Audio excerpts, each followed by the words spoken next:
Hey there, Silver Tongue Devil here, and today is a very special stream. Today is a variety stream, and it's also my birthday, so we're going to do all the things that I want to do. That's not true, we're going to do the things that everybody wants to do.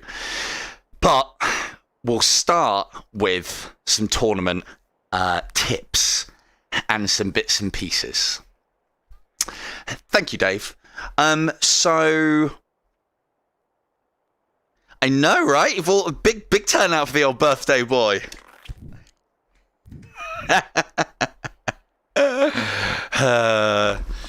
Yeah. Yeah.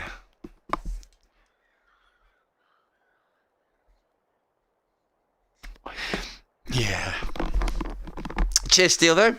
Or Stealthio. He always calls you Steelvio. Cheers, Stealthio. Right, so tournament time. This is what you're here for. Fuck my birthday. You want to know how to get into that top 10, don't you? I can't tell you. Do you know what my score today was? I had a quick little go. My score today was 18. I was testing some things. So, tournament. Now, I'm probably not going to do a video because live streaming. This way I can at least discuss points, answer questions like on the fucking money. So if you have a question about something, I can tell you all about it. And I can just share strategies and do things. Now, I haven't actually played the tournament. I've been in there once to get a lower score as possible. Do I like the tournament? That's a great question, Nob. We shall see. But yeah. And hello, Fourth Wall. Thank you very much. So, let's see. Yeah, I mean, the tournament's tournament. I think we've gone backwards a little bit, especially with the timing thing. They got rid of runner. Having the timer on your offhand was great, because whilst you were waiting for that to happen, oh, I'm at 2 minutes. Oh, right, okay, I've got 8 minutes left. You know, you can't do that in this tournament because, as others have pointed out, and as I know from what I've seen, when you are teleporting, you can't check the time because the familiar within the game that like points to gold, retrieves gold, points to objects, and does stuff is also tied to your teleport arrow. So because of that, you can't look at the timer whilst teleporting, which is shit.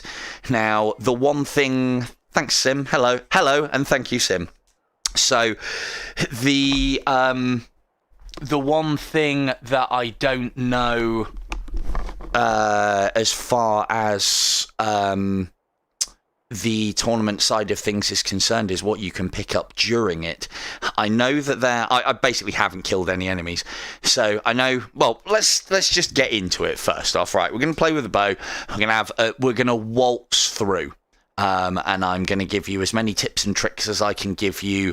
A lot of this is going to be based on what I see as I play and what I have experience from on previous tournaments. So, yeah, it's all off the cuff. Right, first things first. Fucking garbage. Fucking garbage. The worst of the garbage, I guess? Why? This is not a fast arrow. Although it's explosive, by the time you've planted it, you are waiting for it to go off or trying to lure things into it. That ain't going to help us. Yeah, I know, right? It's not going to be a great score, Weebs. So, Divine Sight. Now, Divine Sight wouldn't be too bad. Okay, well, if drops, too many times, Kim, too many times. No, so, Divine Sight.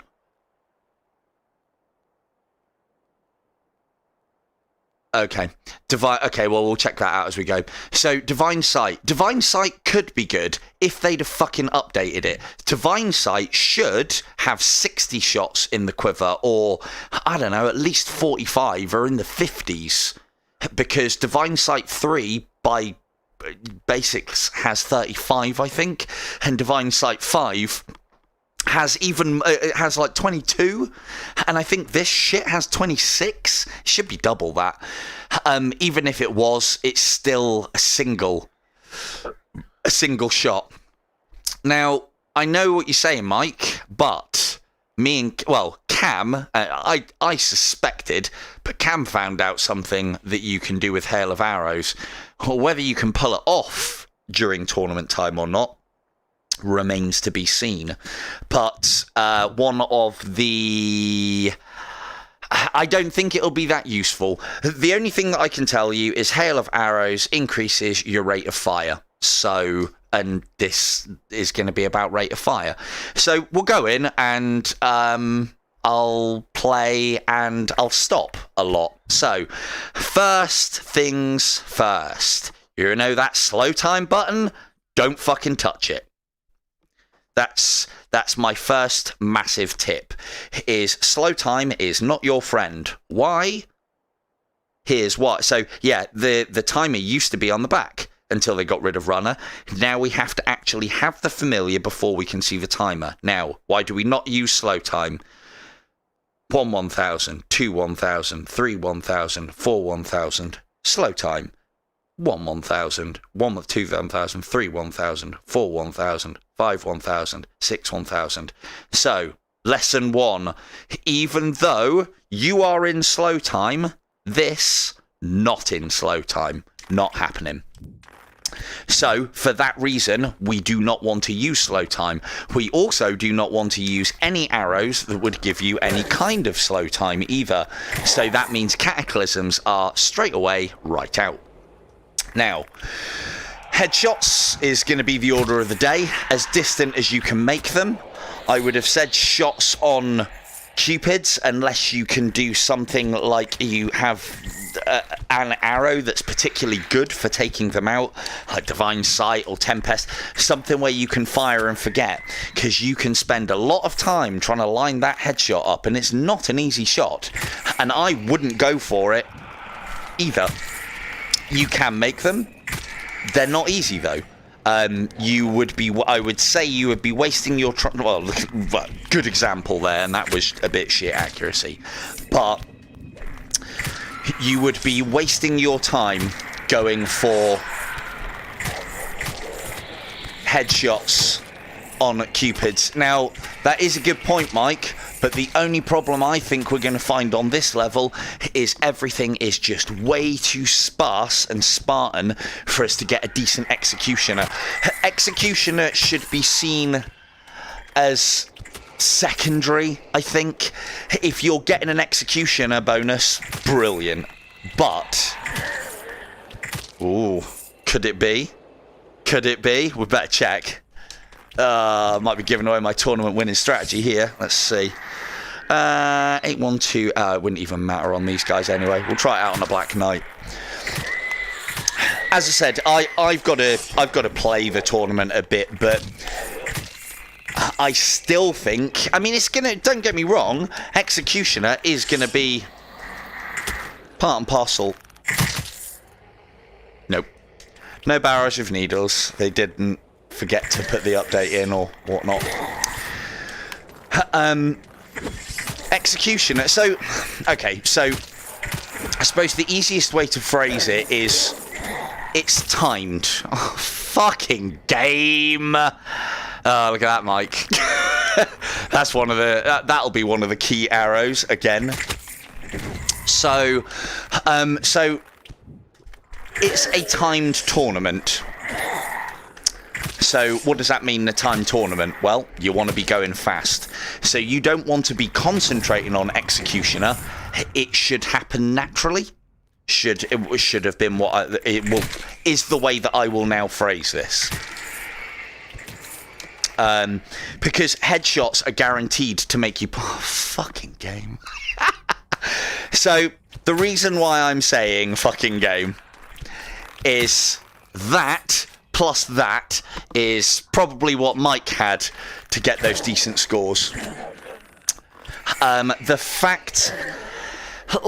okay, right, here's the thing. Who the fuck designs these tournaments, and why don't they talk to people who play the game first? It does fuck me off, because what's the point of putting 3 shit arrows in the lobby if then it comes down to RNG of enemies spawning arrows? What? Why? They might as well have just given us like Tempest, Divine Sight ×3, and Wrath of God as the starting arrows. The whole point of doing those starting arrows was to try and take away this. Now this means that the top scorer, I was hoping that I'd be able to come on, do a few runs, get a decent score, happy days. This means we now have to fucking grind. Yeah. Not impressed then. So to answer your question, Norb, badly designed tournament once again will be based on who gets decent arrows, just like Runner was. So I see no reason why they've put... So as for me, I thought having 3 arrows at the start would mean you would only get maybe Blood of the Lambs and Quivers through the level as the only drops. Even then, you know, if you're heavily relying on your arrows, then even Quivers is a problem. So it should have been those 3 starting arrows and Blood of the Lamb. And then what does it come down to? A little bit of RNG based on the layout and the enemy sets that you get. So yeah, this is bullshit, basically. Because it means, as Michael will tell you, and as I'm sure Harry will be playing, Harry Pear, and Mr. Holland, and lots of others, Cam as well, and lots of you that are playing, the problem with this now is this becomes a grind fest to get the best arrows. Now, what I thought this was going to be, because one of the things that I did check when I came onto this tournament, yeah, I don't want, like, the reason, like, alright, let's just put something out there about this tournament, shall we? I'm just dicking about, basically. I'm just going to put a score on the board, and this is just going to be slow timing it. Even I'm using, what's it called? Slow time, and I shouldn't be. Hello. Now, it is... if you don't fucking laugh about these things, you should fucking cry. Why did we lose Runner? Would anybody like to tell me why nobody liked Runner? Just, you know, I don't care whether you scored high in it or scored low in it. Basically, Al, yes. Which is, funnily enough, the entire reason why they dropped Runner was because it was all about RNG. They could have easily changed Runner so that it was vanilla arrows only, or a starting set of arrows on different levels. And now, what's the point? They just voted off Runner, and now they've given us a tournament that's the same rule set? What? Why? What? It does make me wonder how much interest Super Bright have left in this game, you know.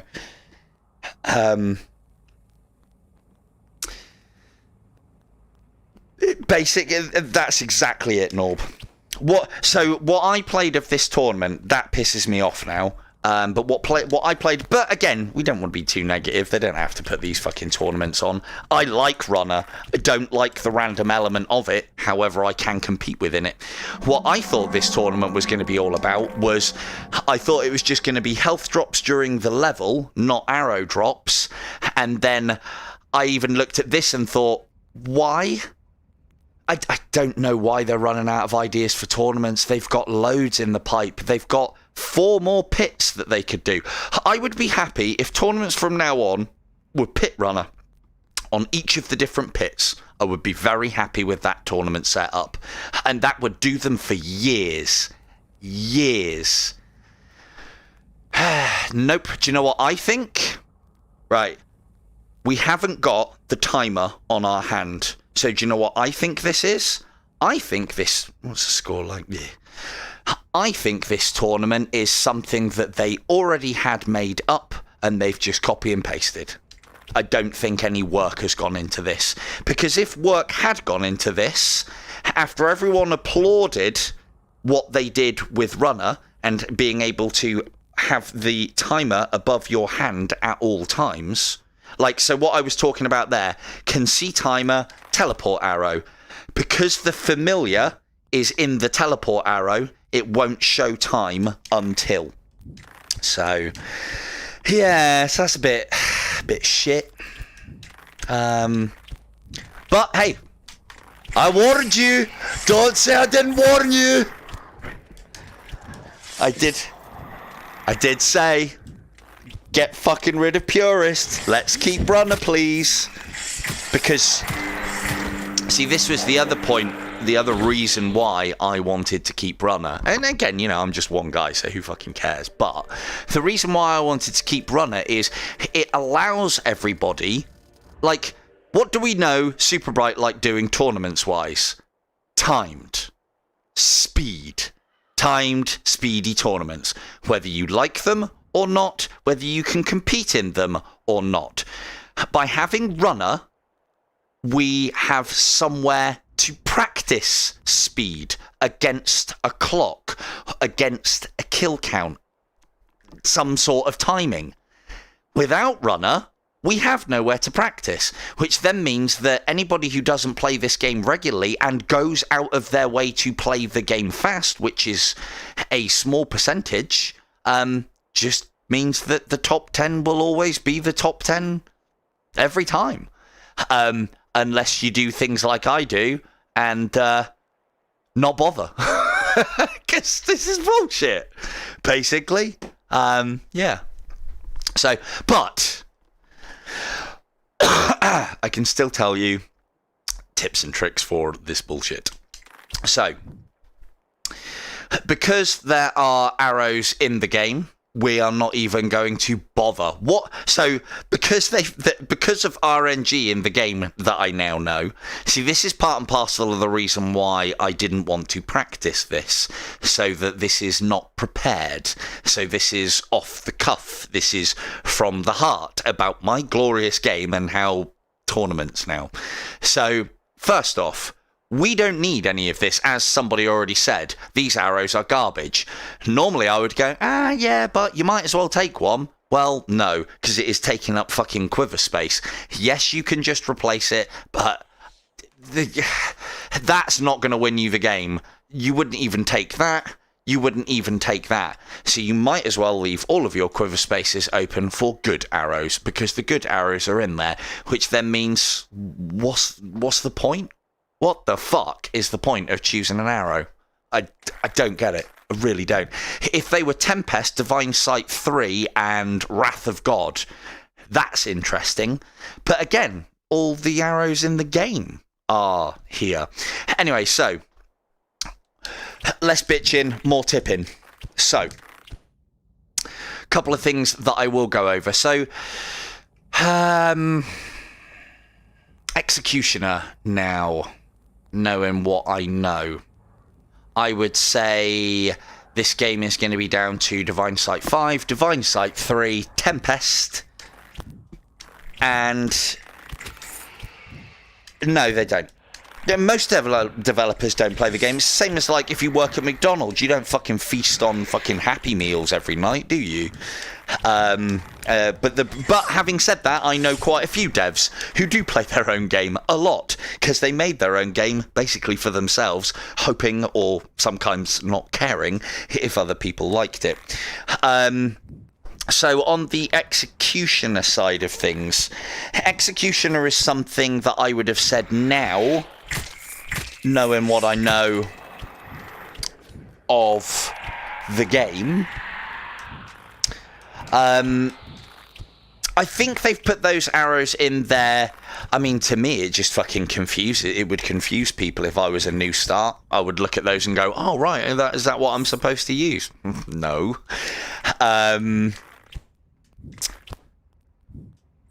So, as far as the executioner side of things is concerned, headshots is going to be important on this. I would now say, knowing what I know of the arrows, because I know I said it previously, I'd say executioner is going to be as important. And as Mike was saying, using Cupids now with the likes of Divine Sight 3, Divine Sight 5 and Tempest to keep your executioner combo going. Now, that still doesn't make what I said invalid. You should be concentrating on headshots, and it's a timed event, so you should naturally be going quick. Now, one of the things that I will show you guys is yes and no. I might show you guys how I reckon I would break this tournament in just a moment. And I will show you guys how to break this tournament, and then I'm not going to play in it, I don't think. Will be, but again, I'm missing out on legend points, but I don't even have a reward at this point. So one of the things I was going to show just quickly is, because of what they reverted the timer back to now, means that... What the fuck? Oh, is that... Have they changed the stairwell from what they had at the end of Mortal? Yeah. No. It just looked weird. So... One of the things that I was going to show you guys is, do not be checking the timer. If you are checking the timer, you haven't got time to check the timer. There are 2 times when you can check the timer: when you go into a portal and when you come out of a portal. The problem with Abyss is you are going to lose a good 20 seconds playing fucking Hop Along the Skipping Stones, which means, I mean, you're not going to be looking at getting any further than cycle 2. In this, I know me and some of the other fellas were pushing for like halfway through cycle 3 in Desolation, but that's a much bigger and longer level, but there isn't as much, or maybe we were pushing the end of cycle 2. You'll get, I don't know, Mike, how far did you get into it? Cycle 1.5, maybe end of 2 at a push? 10 minutes is not a long time. But what I'll try and demonstrate here is the only time that you should be checking your timer is when you're going through the portal, but we're probably not. For the vast majority of you, you might not even be seeing the portal, which is fine. But yeah, if you're doing this, you can't be teleport arrowing. Okay, if you're doing this, you can be locomotioning, but you can't fire off a teleport arrow and check your time. Okay, so what that means for us is, I already know that playing on lower percent profile does not affect. It affects the enemy set, but not the population. And also, if one was so inclined, you could, I don't know, do a 0% profile, kill Anakim, so that just Tempests spawn within the game, as well as Winter's Bite, Wildfires, and Barrage of Needles. That would also keep your headshot damage down to a minimum, so that you could get multiple headshots on enemies. So basically you would be able to get 2 shots. A 0% starter would be able to get, I think, 2 headshots on, say, a monk or a knight, as opposed to the 1 headshot that somebody who has 100% profile or even a high percentage profile done. So I'll demonstrate that in a minute, because I was practicing that very thing. So now, how much is that going to push your score? I don't know. But anyway, what I was going to demonstrate is the time to check your timer. When you teleport in, that's when you check your timer. And then when you come out, make sure your hand is in the same position, because you can't move straight away. And then you teleport. So that should be the only time that you are checking time. Any other time, you are wasting time. So, and the other thing as well Yeah, the portal should be after the shop. The shop shouldn't even fucking be in it. That's another thing that we can talk about as well, is... So one of the things that you won't have the benefit of on a 0% profile is you'll have half health. You won't have the extra holy armor. So, and if you're going like the clappers, then you could come a cropper there. You also won't have black knights. You'll have skeletons instead. Now, how good or bad a thing is that? I think it could potentially be a good thing, because what do skeleton warriors do that black knights do not? They teleport. So you then only have to alert a bunch of them, and then they're doing the work for you. They're coming to you as opposed to you going to them. We'll have a look in a minute. So, next things next. If you are coming into the shop to feed for quivers... Look at these fucking arrows. For quivers and divine sights and tempests, if you are coming into the shop to get what you need, you are doing it wrong. So, No, I have tested. I'll go and show you in just a moment. So, if you are coming into the shop... Basically, right, you can come into the shop knowing that it is going to affect your time. There is a good couple of seconds in the transition here to there. That's a couple of seconds. Coming over here, this is more seconds. Deciding what you're going to take. Yep, oh, I'll have that. Yep, oh, okay, I'll have that. Yep, cool. And a few more seconds. A push, you're wasting 10 seconds of time in there. And as I've said in previous tournaments, every second that you are not killing or moving is costing you. So, okay, so I've already said, though, that you need Divine Sight 5, you need Divine Sight 3, you need Tempest. There's possibly some other arrows as well, because I don't exactly know every arrow that's going to spawn, but I would imagine Curse of God would be a really good arrow in this circumstance.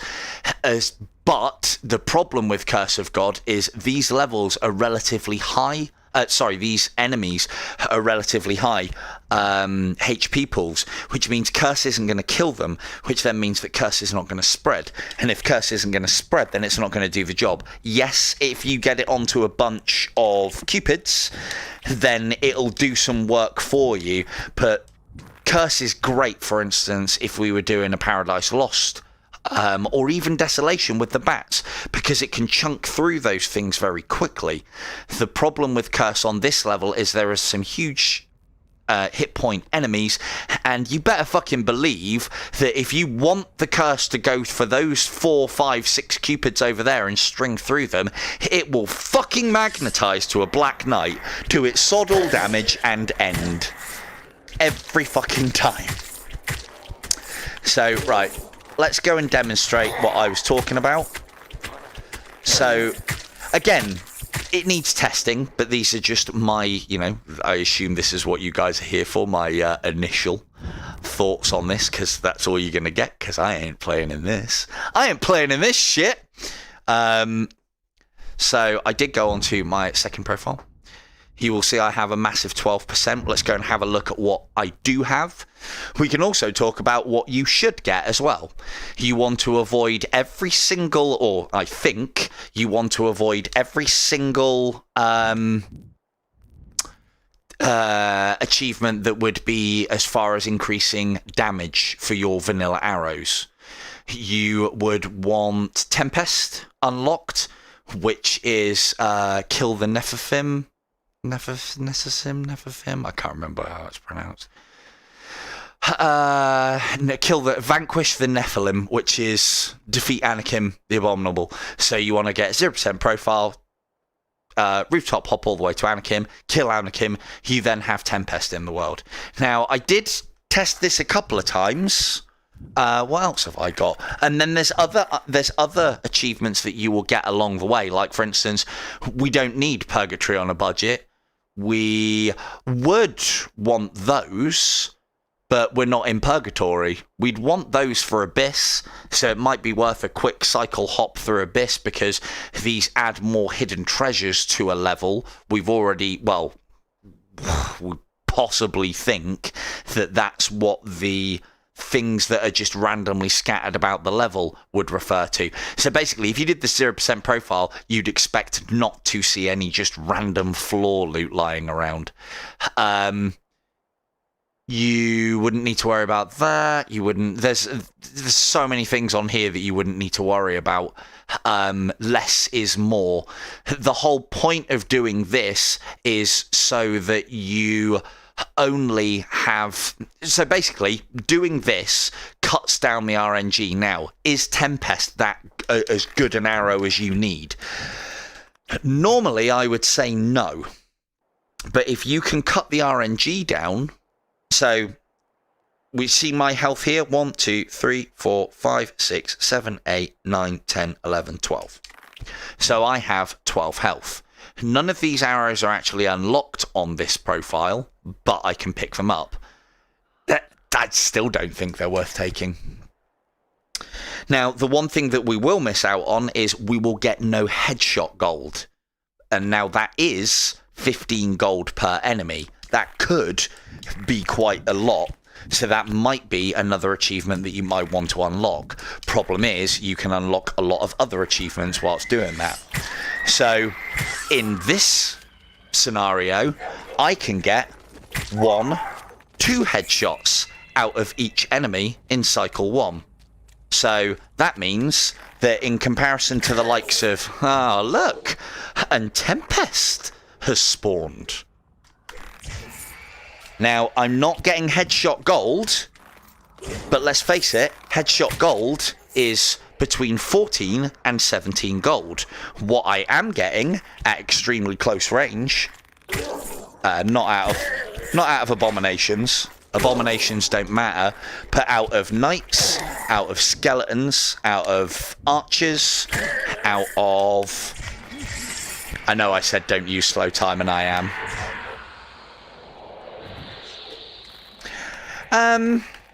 Yeah, finding a route is like, you know, don't get me wrong, this isn't going to win you the tournament, but look at all of these extra headshots that I'm getting out of Cycle 1.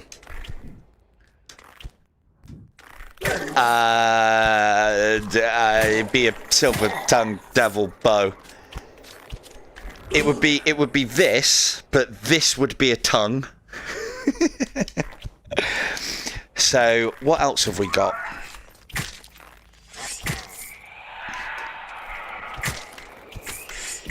And let's just play this and see what kind of drops we get. So the other thing that we're getting as well, we're not getting the full 39 arrows.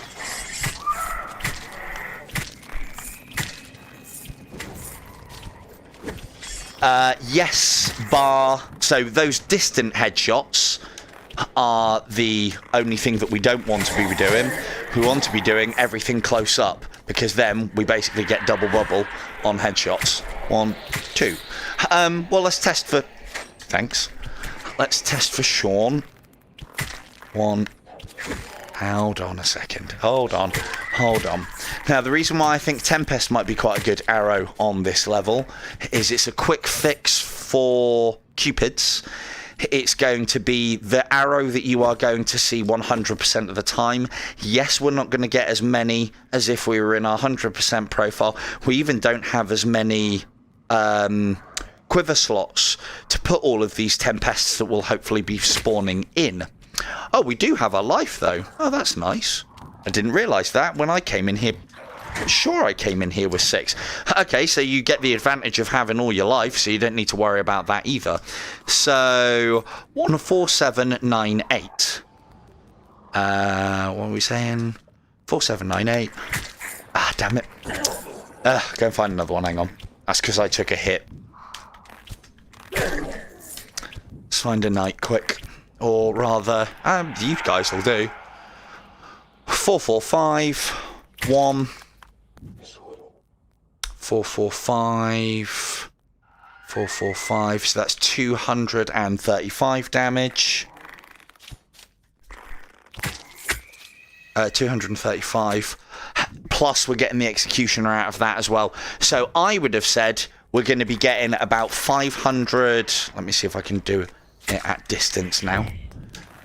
Now, I would have said we're going to be getting about 500 to 600 points per double headshot that we do. Whereas here, 5998, that was worth 400 points. Or, well, no, less than 400 points. So, it's marginal.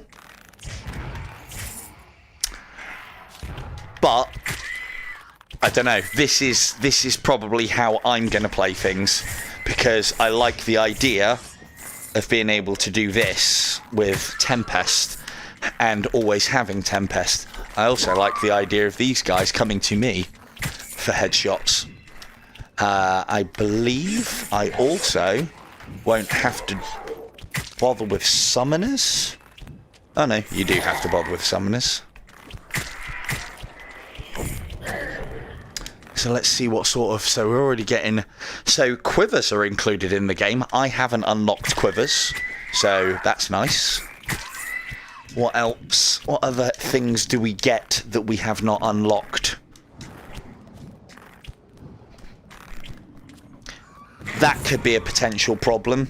Those skeleton skulls will explode straight away. We're not too concerned about the amount of damage that we take. However, we are concerned about the amount of headshots that we can get out of an enemy. If we're taking damage, we're doing more damage on the return shot. So we do want to be avoiding taking damage where we can if we're trying to keep our damage low. Or if you get hit, headshot something that you were going to kill outright with a headshot anyway. Now, Incubi is still in the game, that's good. Oh look, another Tempest. Yes, please. I don't know, what do you reckon, Mike? Being able to guarantee getting Tempests every time? I mean, I know... See, the one thing that I will say is I know Divine Sight is the king of arrows. But the one thing that I will say about Divine Sight on this level is there is a lot of fucking structure to get in the way of all of the shots. Whereas with Tempest, it goes through everything. Let's go and have a look at the shop and see what sort of thing we would be dealing with. Or what we would get, rather. Any Tempests in here? Oh, look. Tempest. Tempest and Blood of the Lambs as far as the eye could see. Now, again, I said, you don't want to be going in the shop, you want to be living off the land. I would imagine you can. However, I could change that statement now, because if I knew for a fucking fact that coming into the shop was going to get me exactly the same. Well, we don't have a life bar issue. I thought you were going to have the 5-6. I thought I tested that, and I thought I'd seen that I'd only had 6 health bars. But no, you get given the full health. You also don't have to unlock Quiver, because it looks like they give you that as well. Basically, the one thing's so the enemy density has not changed, but the enemy types have changed based on what you have unlocked or not. Now, again, another argument would be, well, yeah, but a knight is worth, say, 3 or 4 headshots before you put them down. Okay, yeah, I get that, but skeletons... So there we got 4 headshots as opposed to 8 that we would have got out of a Black Knight. But then you look at that across the entire level, I'd only get 1 headshot out of that guy, I'm getting 2. That should be a Black Knight, I'm getting 2 instead of, say, 3 or 4. But the other thing with this as well is, if we can guarantee things like Tempest... Yeah, I think it does, actually. That's a good shout out. So, the one enemy that we would have to be wary of in this circumstance is witches, because them and Tempests do not mix. Now, here's another thing. What was that? That was a headshot. What about...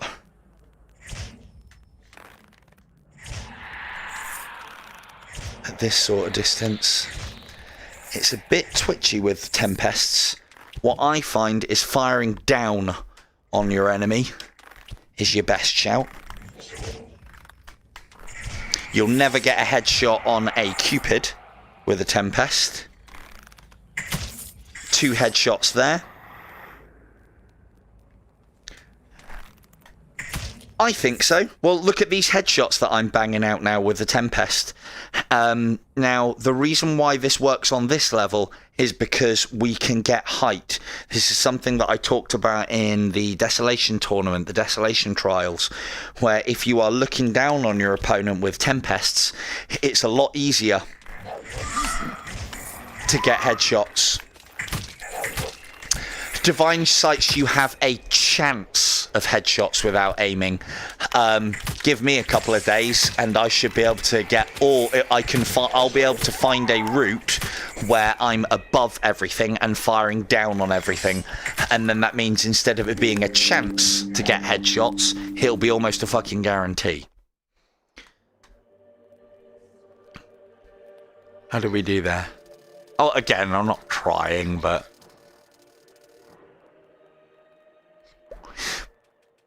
I don't know, what did I get first time? I got like 39,000. I don't know, I probably pissed around as much.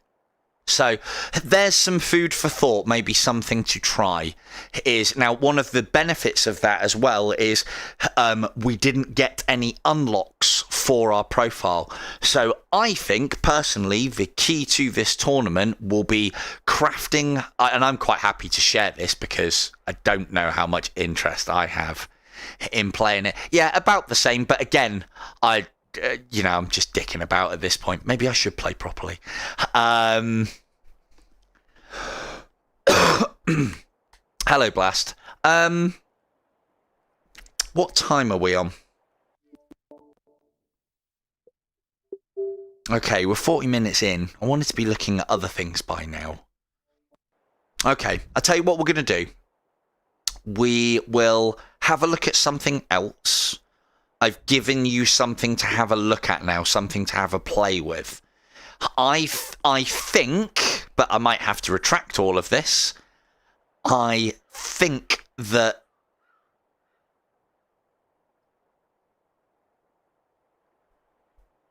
easily, I could break 90,000 now.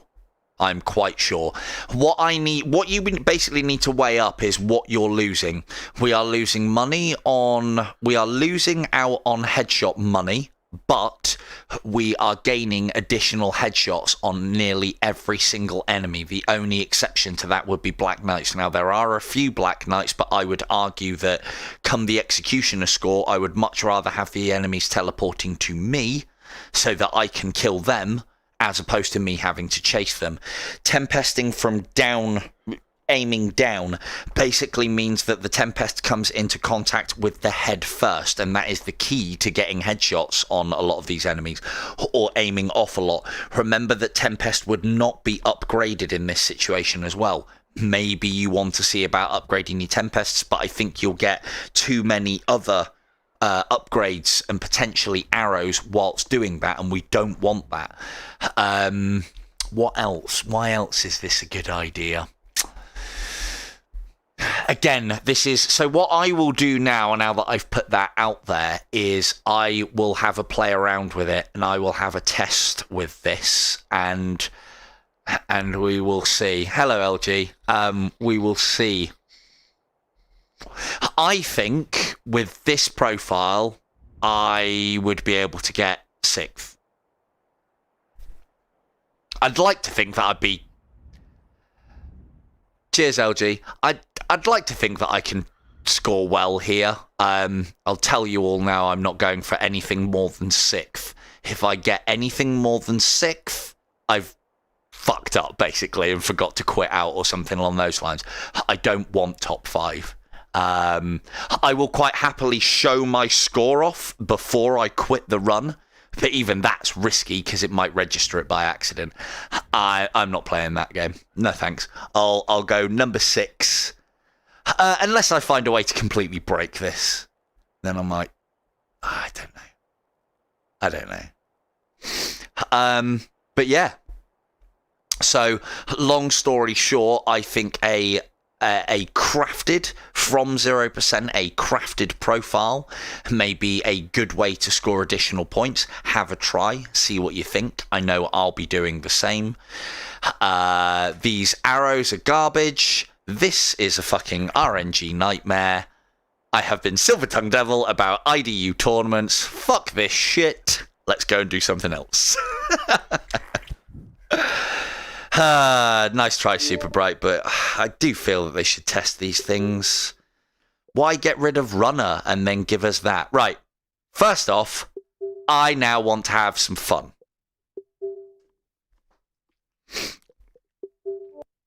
And for those of you following along with what I've been doing with this lovely little game, you'll know that I've 100%ed this game.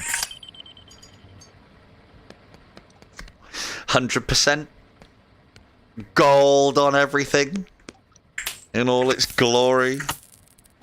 And all right, okay, so I have had this game for quite some time. Compound is a fucking well put together and fantastic game with an awesome dev who just listens to what people say, and that's always a good start. I've done this because I'm quite experienced in this game. I've been grinding this for quite some time.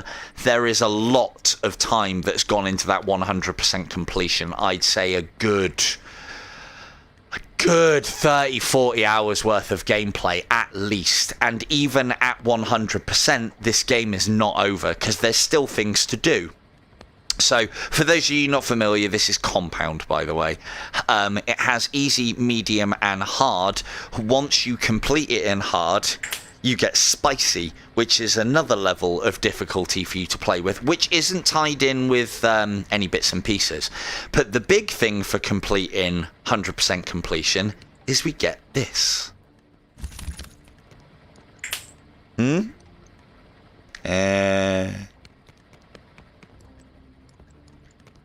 I believe you do, and the other advantage that you would have with Tempest... Let's get some drugs.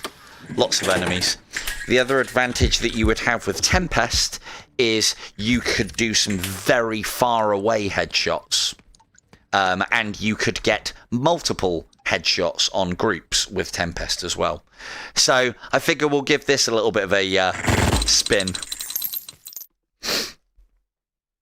Because it's my birthday, and I want to have some fun now that that IDU tournament is rubbish. I haven't played with this much. I thought I would save my initial impressions with the minigun. Now, I'm probably not going to be able to hear many of you, but I will go back and answer some questions later. Got a minigun! Oh, this is so good. You do have to hold it in both hands, otherwise it flops.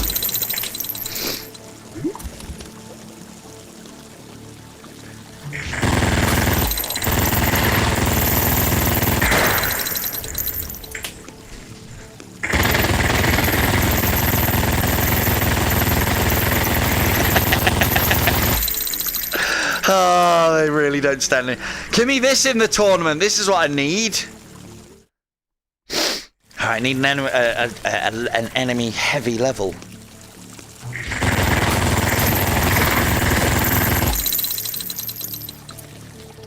Oh, perfectly balanced.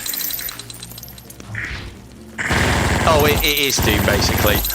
But as I said, I've been playing this game for a very long time, and just unlocked this, so I'm just happy. Just very, very happy.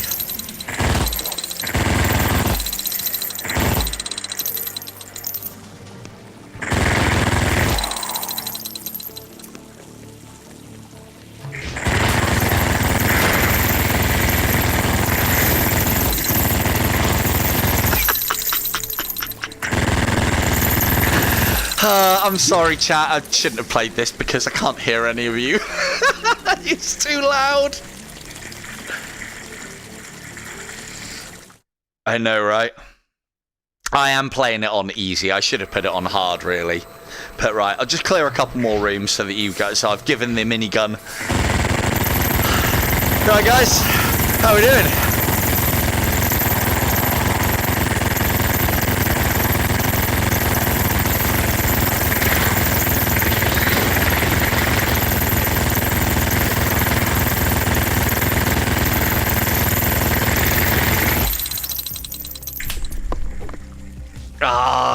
I need somebody to... Can someone come in from chat and throw this guy up in the air for me? I'm not going to be able to do it.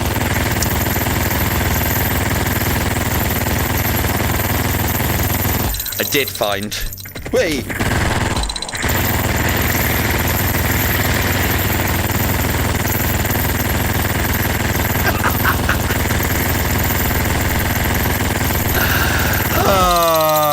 I feel so rewarded for one. Like, why don't we get a minigun in IDU for 100% in the game? Why is that not a thing? Right, a little bit more fun, and then we'll do something where I can hear you guys again. I could just turn the volume down, but how loud is this coming through for you guys? I'll read in a minute. I'm sure it's obnoxiously loud.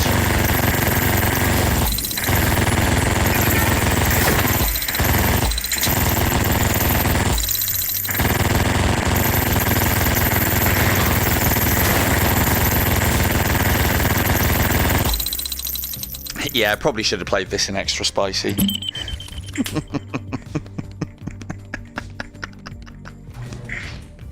Is it? Sorry.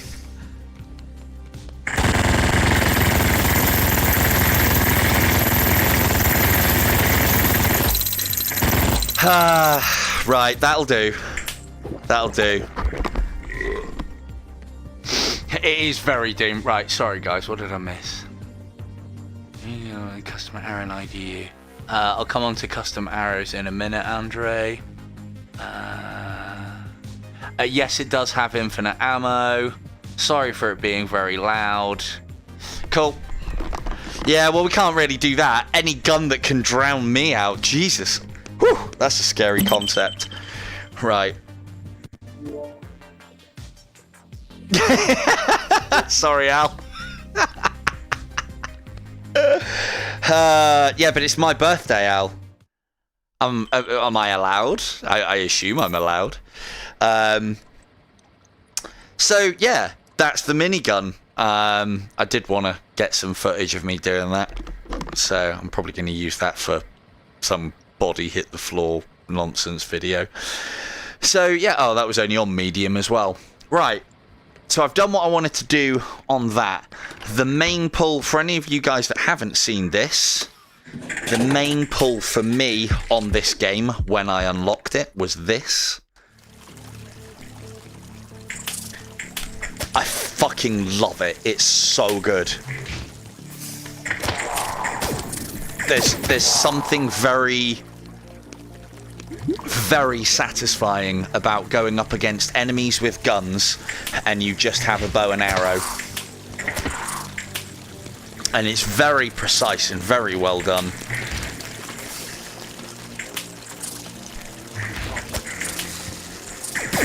We also have Cataclysm arrows. They do not slow time. We don't need slow time. This game does cycle play and loops as well. And would you believe it, this is an actual gun game as well. And so far I've just shown off the very last gun in the game and the bow. Ow.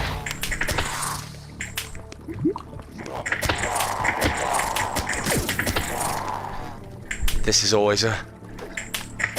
You can't do that in IDU. And if you find that you suck, oh, come on, play the game. Come on now.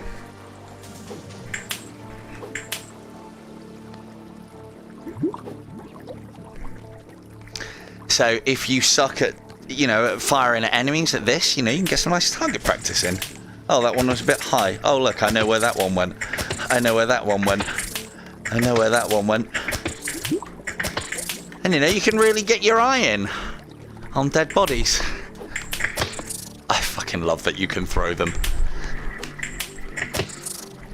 That was a headshot. No, that was a headshot. As I was saying in the last stream as well, this actually has practical applications. Holding bodies. Ow. Well, didn't that time. They can actually, in lower difficulties, they can take multiple shots. So you can use dead bodies as human shields. And it's fantastic. Anyway. So yeah. Compound, ladies and gentlemen, the minigun, which is the end game, and the bow, which is what we would be here for.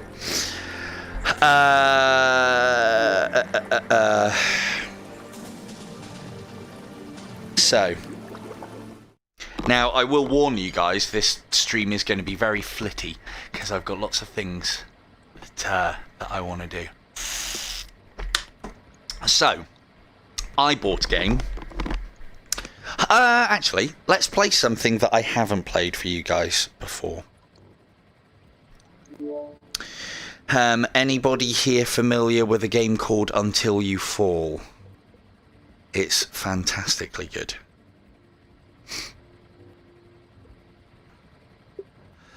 What I plan on doing as well is all of these games I have... This, it's not why I'm doing it, but if any of these games tickle your fancy... Where is Until You Fall? I just updated it and had a look the other day. If any of these games tickle your fancy, what I'll try and remember to do is put my little referral code things in the comments for everyone.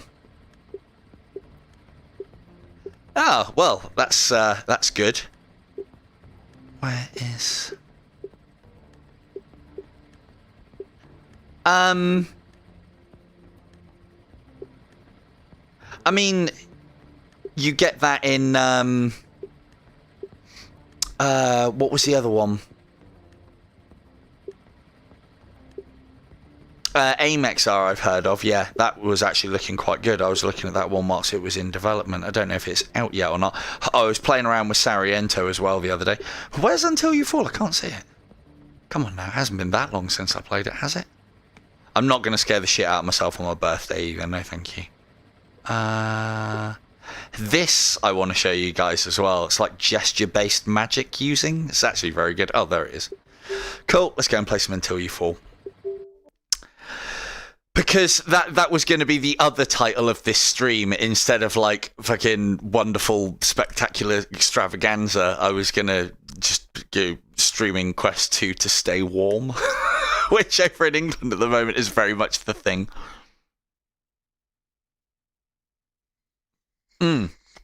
No, it does look all good. And Andre, on the... Oh, you guys will have to let me know what the sound's like on this. I'll turn the music down a little bit. But the music is good on this one. This is a melee game. It's a very good melee game. It's actually been out for quite a while. We'll be playing standing.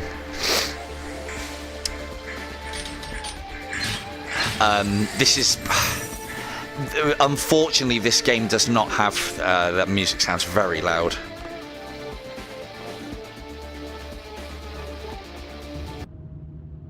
I'll... hang on, let me see what I can do on the music quick. Welcome back, champion. It's exceptionally good. It's a decent workout. It is a decent workout. I do, but well, I'll tell you what. I'll keep the music at maximum. How was the music sounding in the intro? This is all stuff that I want to know because if I'm going to do things with this game in the future, that doesn't seem. Why is it on hand? This has definitely had a... Hello, Vaughn. I thought this would bring you out of the woodwork. Player movement will always be based on the direction the player's looking. Thank you. Grab, summon. Whilst grab, summon actions will toggle between pressed and unpressed. I like holding the button. Yeah, this is such a good game. For those of you guys who haven't played it recently, they added some two-handed weapons, which are fucking brilliant. But you can't can kind of wield them with one hand, but you're supposed to two-hand them. And some of them, like I can show you guys some ways to grind the points out that you need to get the upgrades for this. These two are very cool, but there's better combinations out there of those two weapons. This is part of the update as well. Nice big lovely warhammer. And... oh, that's a good question, Mike.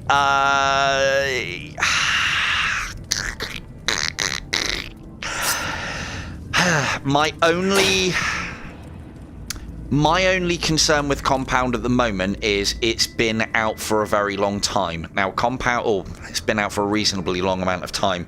Now, Compound is a fantastic game, but I don't think it's got the lifespan of Sweet Surrender. And the fact that Sweet Surrender's still being worked on, it depends on what you want. If you want, like, they're two very different games. Yeah, this is... I love these. Sweet Surrender does not have a bow, however, I have asked. We better play it. I'll try not to make a dick of myself. I'll just play on easy because I haven't played this for a while. And then that way I can show off how the game works and how you build. The question between Sweet Surrender and Compound. Compound is very much, it's a rogue light. Whereas in there's permadeath, you have game progression through doing things. Sweet Surrender actually is more of a roguelite RPG in that you are upgrading and enhancing yourself in-game, and it's random each time. So it depends on what you want. I think Sweet Surrender is not as Doom-like as Compound. So if you want to be tearing around and shooting stuff, I think Compound. If you want a slow, methodical, calculated game, you want Sweet Surrender. But bear in mind, you can do either play style in either, and there is a bow in Compound. So I like them both for different reasons. But let's have a look at this game and why I like it. Now, there is a very good reason why I like the mace. As somebody said, the menus that you get on this game are awesome because they tell you everything about your weapon that you need to know. These two weapons have the same special trait, which is Soul Burn. No, that would never work. Yes, it will. Double Soul Burn for the win, lady. So I'll show you what Soul Burn does, but it basically allows us to throw a charge of energy at the enemies and then they slowly lose health. So this one isn't too bad if you are not very well VR-legged. There's some decent vinaigrette options on here. Now, this game has a very special place in my heart because this is where I got my VR legs.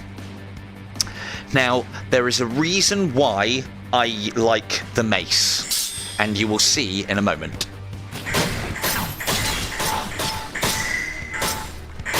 That is why I like the mace. Because I like to hit people and send them. Forward.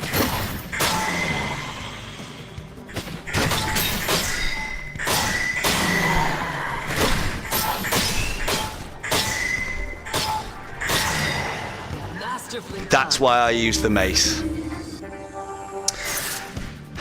So this game, when you die, you respawn back at the start. You gain currency the further you get. You can also forego your rewards to get currency to upgrade your things. You have things that improve your dash attack. Kinda Mortal Kombat with weapons. Oh, I mean, the way that I'm playing it with the mace, very much so. You basically get 3 choices at the end of each level, and this is how you start then making your build. So this is... it's actually like Sweet Surrender, I guess, but a little bit more linear. It's a lot quicker a game, and it's also a very good workout as well.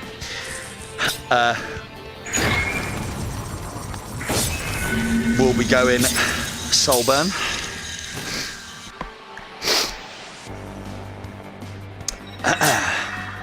And yeah, so it's just...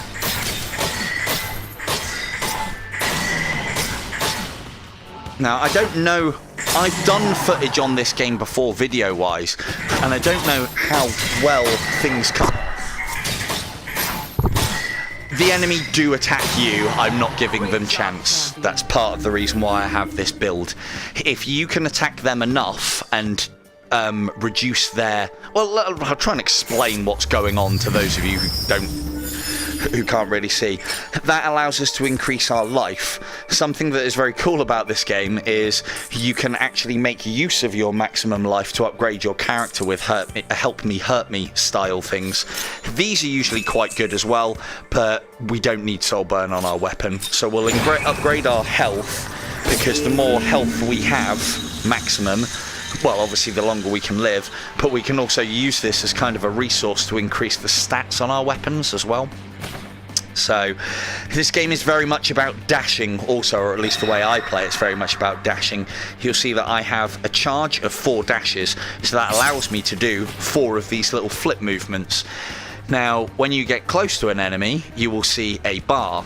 That bar is how much damage I have to do. You're not being helpful, are you? Before he gets to a point where I can basically stagger him and then combo him. I love the mace because it just bats people away. So these guys are a little tougher. Let's deal with this one first. So my number 1 top tip would be you can dash backwards. I would recommend looking away and dashing because you can go a lot further. You can also make use of your environment to kite the enemy to where you want to and wait for your dash to refill. And for me, this game is... Hey, come on, tracking, let's go. Or have I moved somewhere wrong in my room? Might have done. There we go. Uh-oh.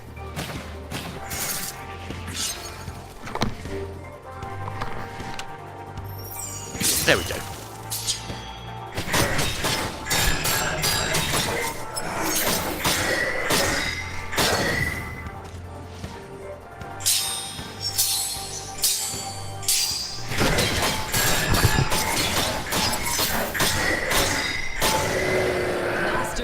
Oh, I fucking love it.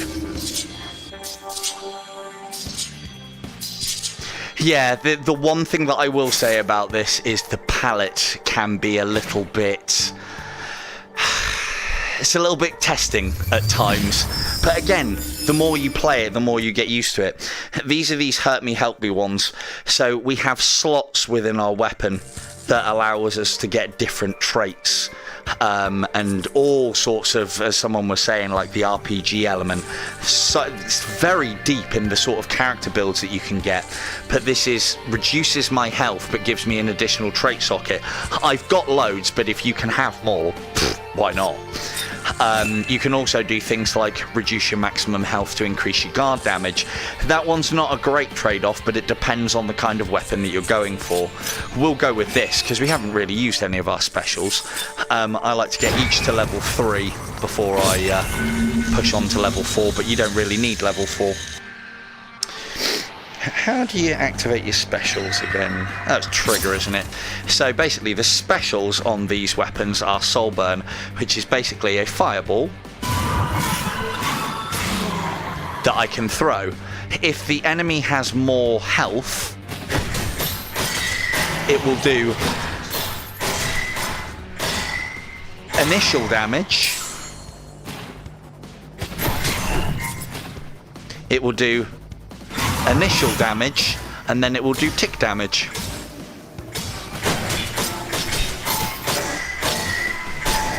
And then there are also benefits to some of the traits. Lovely. There's also definitely benefits to some of the traits of the game for an enemy being soul burn or under various status effects. Now what we got here, dash recovery speed. Dash is really good. Bloodthirsty, no, we're not interested in that. And where you put your thing is dependent on what weapon it uses, so very much like Sweet Surrender. So what I usually tend to do is I will put the ones that affect my character on my offhand weapon, the ones that affect the weapon in question on my main.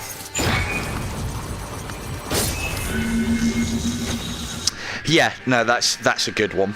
Stasis effect is a really good one. That makes the game just an easy win. I mean, bear in mind as well, I've got this on easy. Now, one of the things that you can do, you can see that I can, at the moment, only do 3 hits on these enemies once I've broken their guard. I can increase that by increasing my combo limit. Now you see I'm going ham on these guys and not even giving them chance to attack. If they do attack, you get nice big... Well, I'll try and show you. Because this guy will probably attack us. Get nice big lines. And that shows you the angle that you need to block with your weapon. I would usually block with the dagger. That's what it's here for. And it's got soul bone as well. Have some of that.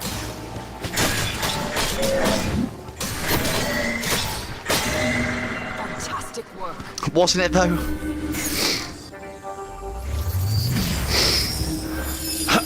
This was the puppy that we were talking about. So you'll see at the bottom here. Why has that gone all the way down there? That's not helpful. There we go. At the bottom there is my combo limit. When I shatter an enemy's guard, that's how many strikes I can do. And I have to get them in line with the line that comes up. The harder the game is difficulty-wise, the more precise you have to be. I want this up at this point. These two are a bit garbage.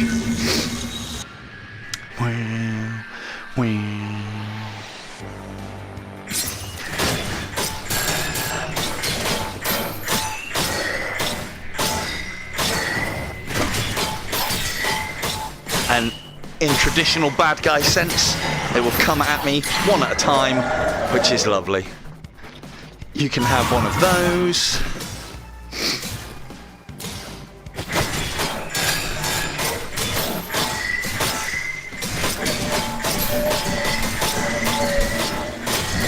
So you'll see that I got to do 4 hits on that guy as opposed to 3, which then means that I can destroy a lot more of his life after guard breaking. Great job, Clancy. So that would be my first tip with these guys, if anybody plays this game and is into it. After they have knocked you away, which doesn't actually do you any damage, charge straight back in. You can get a hell of an amount of damage on them from that. The style that I'm playing is very much be aggressive. Now here's an interesting one. Alternate attacks with your other weapon causes this weapon to deal 50% guard damage. That we will take because I don't know how well it shows on stream, but I am alternating my attacks between the 2 weapons because dual wielding, right? So we'll take that. Oh, have a quick wet of water.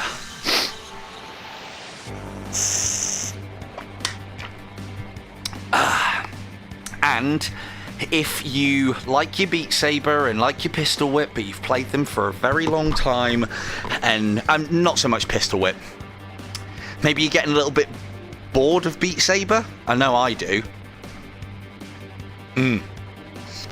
Always dual wielding for the win, except when two-handing for the win, which I will show you guys in a moment, because there's a very busted combo that you can do, which is a great way to harvest the currency of the game to get all of your weapons upgraded. But yeah, we'll show that off soon.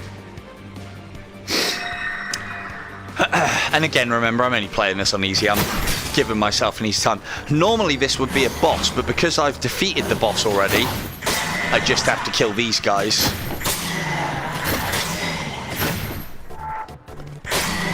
During this run, I wish the body stayed around a little bit longer. Oh, it is definitely a workout, but it's a... So I play Beat Saber in the mornings and I feel like I am working out in VR, whereas this is classic what I like of getting fit, is it's getting me fit without me fucking realising. Nope. Dash recovery speed, I mean... We've got 3 dash, I don't really need that. So if we don't want the things that are on offer, you can just take a little bit of game currency, which is what you use to upgrade and buy new stuff. The rock pack, I was looking at the bits and pieces in that. And it does look, it looks exceptionally good, actually. I might have to have a look at that. So we're on to, that was supposed to be the boss, but I've already beat it, obviously, at this point. If I complete this run, all the bosses refresh. Yeah, so you should. Yes, it does. I can tell you now with a combination of... I mean, I've done quite a bit of martial arts on roller derby, but in combination with that and intermittent fasting, this is how I lost about 22 kilograms. 22 kilograms. See ya.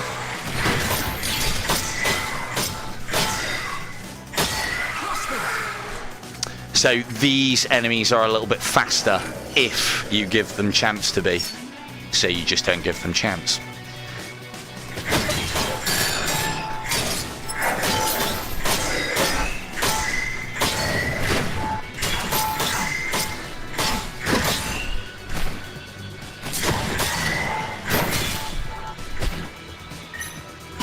Have one of those. Bye-bye now. Fantastic work.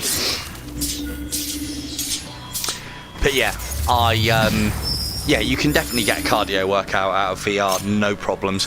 You just have to have the right game, the play space to do it, and the will to do it. It's part of the reason why I do martial arts. I hate the gym. I hate the concept of trying to get fit. Give me something that I can do where getting fit is a byproduct. I'm fucking invested. Nope. We'll have some more currency then.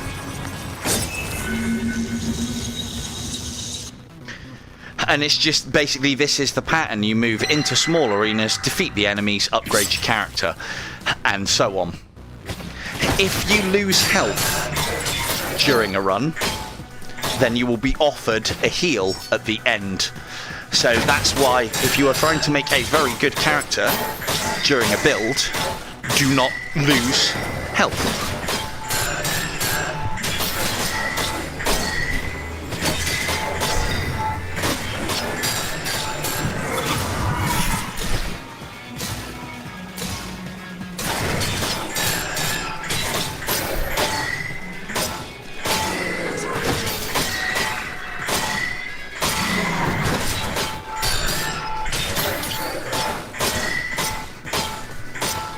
That was rubbish. Boo! Boo on you, knights! Well, this is one way to keep warm. I'll give you that much.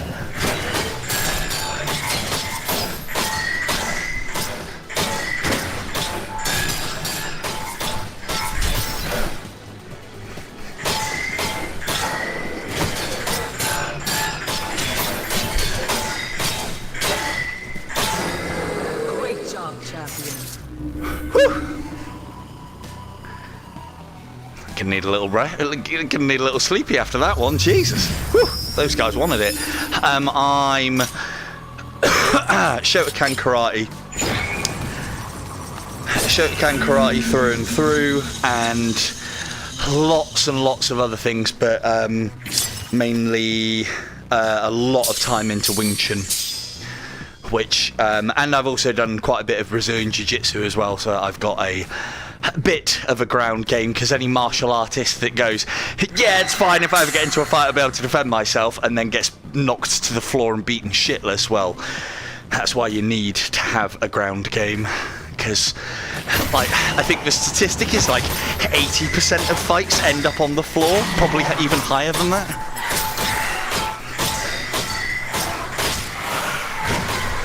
Come back here. I ain't done with you.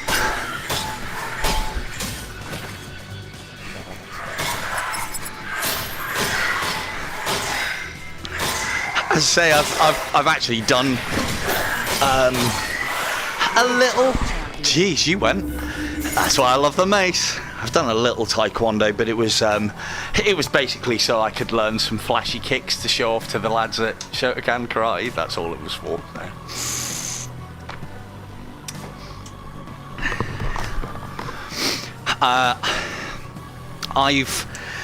Now, this one is a bit of a strange one. I've always looked at, I suppose in my early days of martial arts, I wasn't. But I've always looked at belts as an indicator for who is the experienced person that I should be fighting, and not really that, or sparring with or learning from. I got up to, I've done it several times as well, I always got up to just before black belt, so like brown belt or brown white 1 or white 2 I think I was, because at that point you have to do quite a lot commitment wise to be able to go out and get your black belt, and I never was able to, or something came up in life which just stopped me being able to do it. One of the disadvantages of living in the arse end of nowhere is you have to travel to be graded, and it was always too much of a commitment for me, so I never went past. I basically always got the belt up until what they could give me there and then. So I think things have changed now, but that's the way it used to be many moons ago. Finishing a combo with this weapon deals 10 health damage. Yeah, we like that. That's a very good one.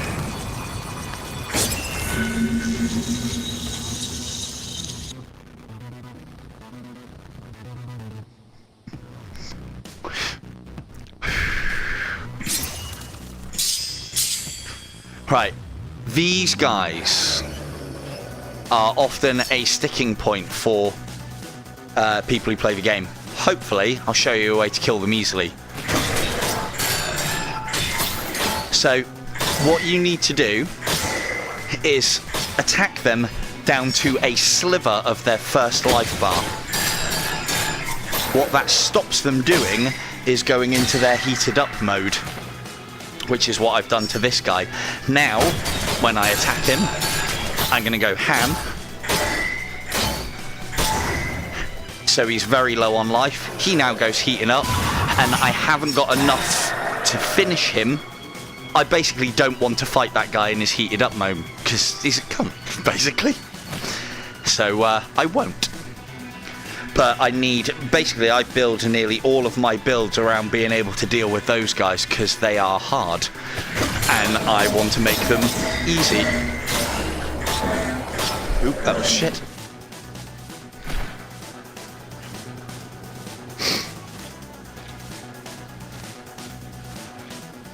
But yeah, those guys, like these ones are the standard troops, and they don't have a heated up mode.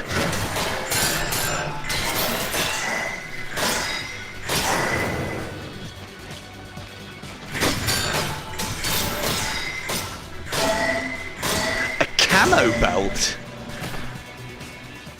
Never heard of that. Doesn't sound very traditional.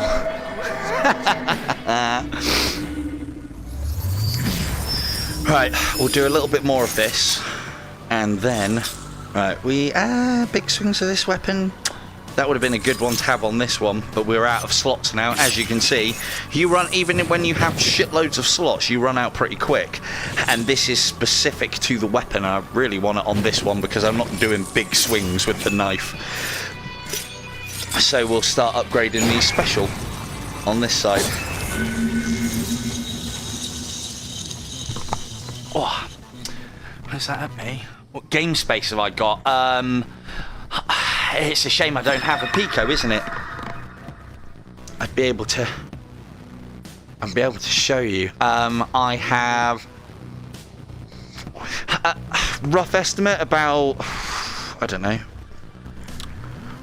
1, 2, 2.5 steps in length and 1, 2 steps in width, I would have said.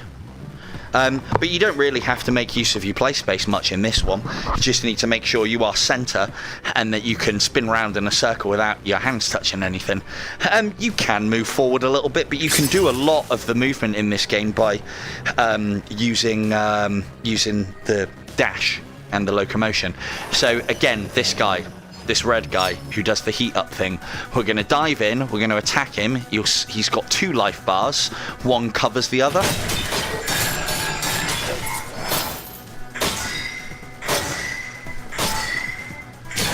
And we knock him down to as little health as possible, so that this time when we go in, we might be able to kill him. And then we don't have to deal with that guy's heated up bullshit, because he's dead. You can have one of those. You can have one of those. So, as you'll see, shock, horror, Silver Tongue Devil is making the game as easy for himself as possible. Because, well, it makes sense to me. I don't know about you guys.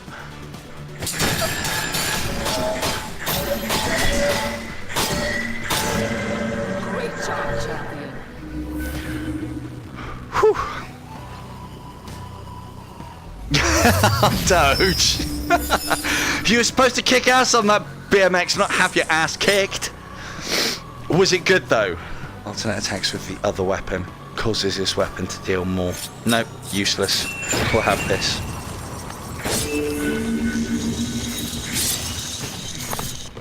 Alright.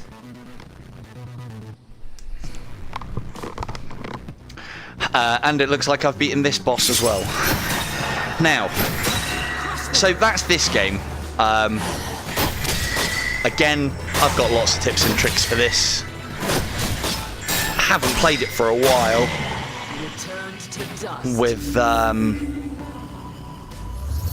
with various commitments that I've had, and so I have been getting a little bit of my workout in the mornings on Beat Saber, just because it's just easy to turn on.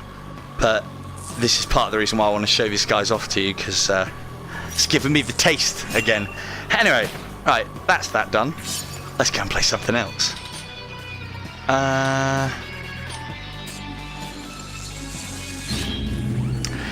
I can show you how to beat all the bosses quite easy as well, Norb. But that is another stream. I have fallen, oh no.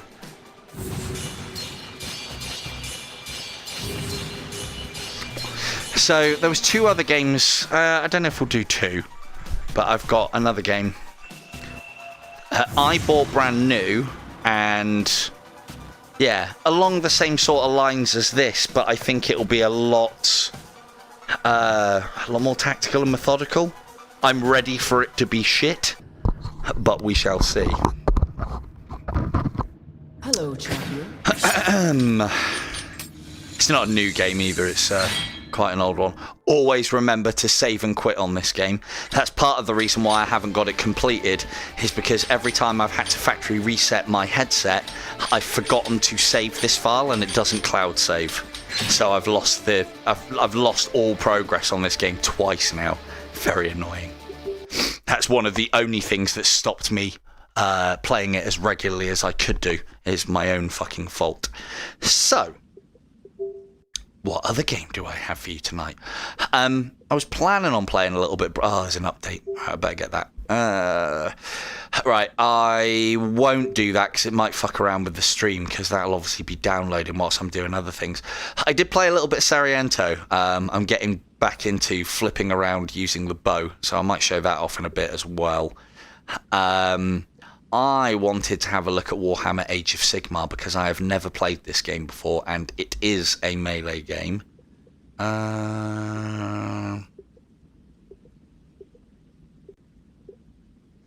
Should show you that as well. It's very good. And Car Parking Simulator as well. I don't drive, so Car Parking Simulator is obviously hilarious to watch me do it. I'm really good.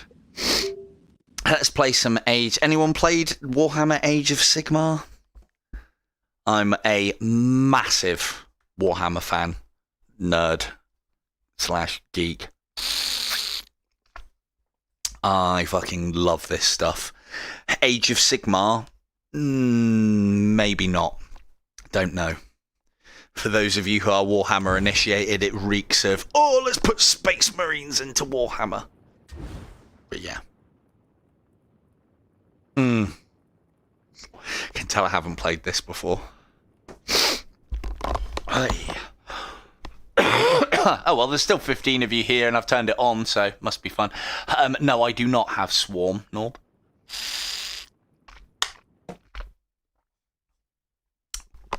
I do not have Swarm, but it does look very good. Harry Pear, who plays IDU and is in the top 10 for things.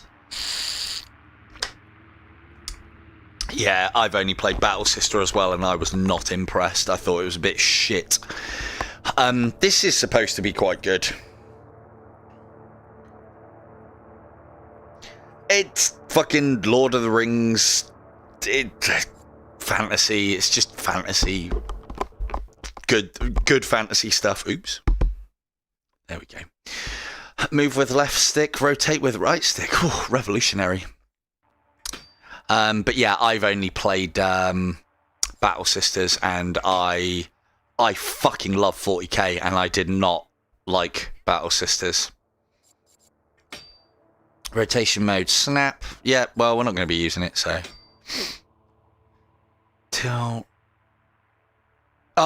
Mechanicus. Yeah, that is actually supposed to be quite good. The one thing that put me off of it is there is no cover. It's XCOM, but there's no cover system. It's like, what? So it's whoever's got the biggest gun? Apparently it's quite good, though. I should give it a look. Tilt the right stick forward and then release to teleport. Okay, well, it's got controls that I'm familiar with. Teleportation mode will be... Oh, we don't want teleport. We want to go for the reals. We want it to be a dash.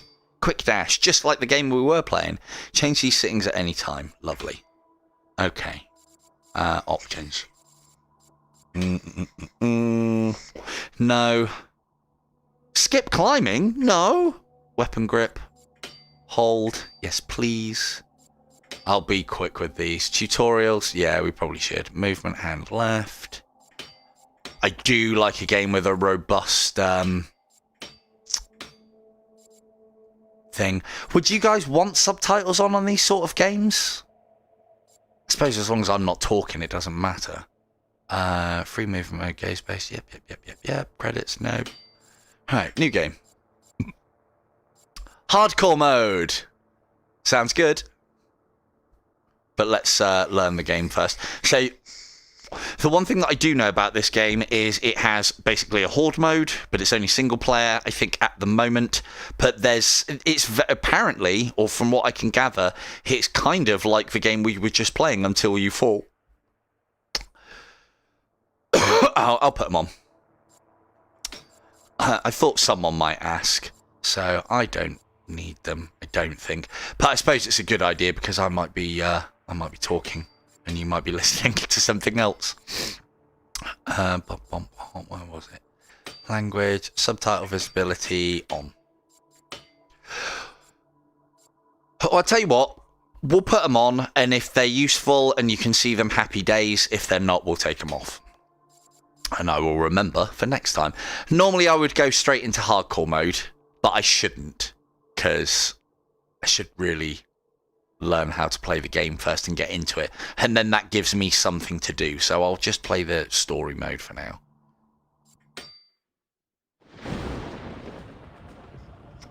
And guess what? I'm going to try and be quiet for the story bits.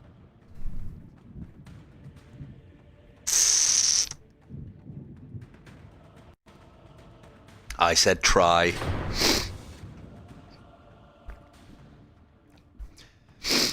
So Warhammer is your fantasy setting. Warhammer Age of Sigmar is kind of after what they've done with Warhammer. It's where basically the world got fucked by chaos and things happened.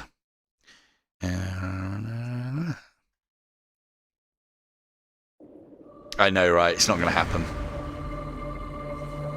What warrior returns to the anvil of apotheosis? Welcome back, Lord Arcanum, caster Stormscryer. Hey, it's good to be back. You were dealt a grievous blow. Your very soul is diminished. Unrealistic. Yet your service continues. Your tale is not over. A new task of grave importance awaits you in Shire. Yeah, there's always something. The Stormcast Eternals posted in Dreadline 4. The Necroquake has upset the order of the mortal realms. Reunite with your fellow Hammers of Sigmar. Seek the lost souls of the Anvils of the Hellpower. Bring order and deliver justice. In the name of Sigmar! That's you, right? No, probably not. Well, I mean, might be. So, but the male counterpart version. Statue of Liberty meets Sigmar. Sigmar meets Statue of Liberty. The babies. Oh, can you imagine? So, what I know about this game, as I said, is I think we all know at this point what Space Marines are, whether you know Warhammer or not. But if you don't, they're genetically engineered humans that are put into power armor. And that extenuates their genetically enhanced form tenfold. Again, what Warhammer Age of Sigmar seems is something quite similar in that you're a soul that gets imbued, a human soul that gets imbued into basically power armor. And every time we die, we can be brought back, and that's what our mission was, to find out why certain types are not being brought back. Okay. Shit. Hold AX and then grab it to select your weapon. Okay. Cool, so that's just the menu.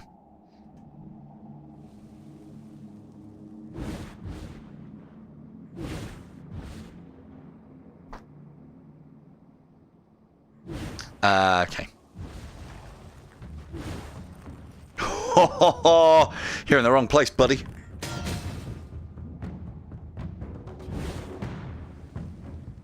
More undead? Come at me.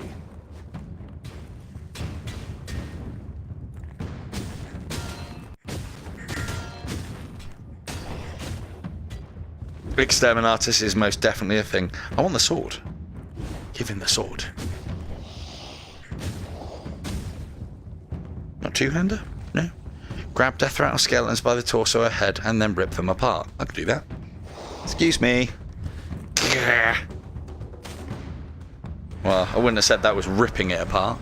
I was holding trigger. Swing your weapon horizontally, left to right to cast a spell. Oh, wrong weapon.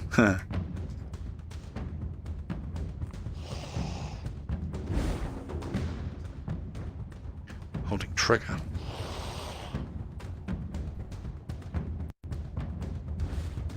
Oh, I got the wrong weapon. I got the wrong weapon.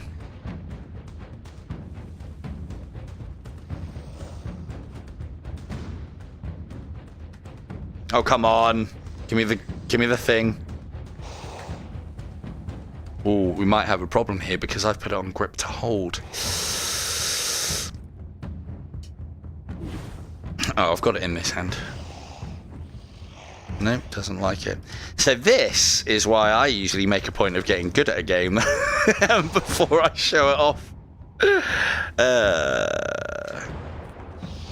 Come on now.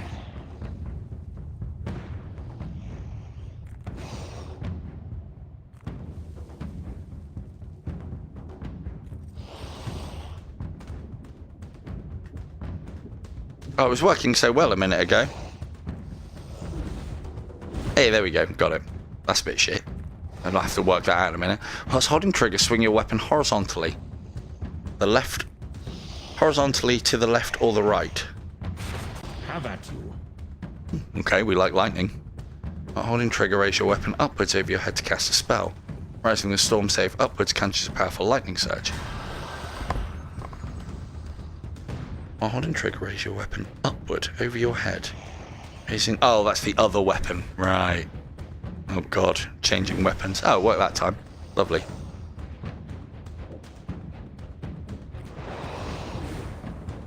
Whilst holding trigger. Damn. And now I have been told there's quite a lot of stutter in the tutorial, but the rest of the game is good. Whilst holding trigger, thrust your weapon forward.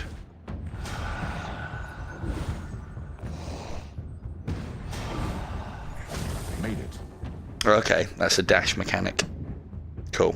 Where's my shield? onto shield. Cool. We're in. Begone, vermin. Get back to resting in peace.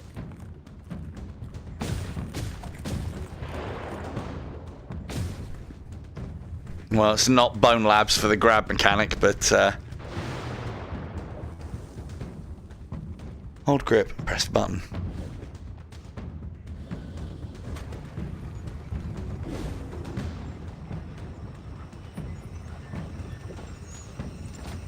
Nighthaunt, come at me, Wraith. Test it. There's a lot of come at me, bro, in this.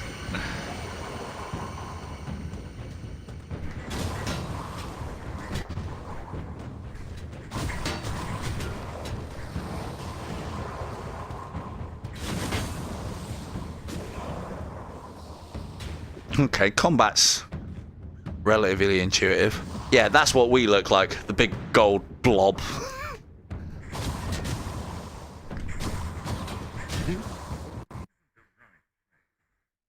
Yeah, I need to be over there helping that dude. Of Sigmar's Tempest. My brotherhood will be in the city proper. I best be on my way. Can we... What's the subtitles like, chat? I have no idea. I'm not paying attention to them in the slightest. Necroquake seems to be waking even remains of ancient beasts. Well, this looks ominous. I mean, can I just take this?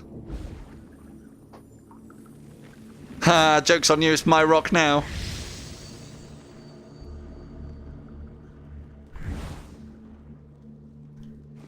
Oh, cool. Oh, at least there's some... okay, so yeah, when they die, Liberator. they lightning up.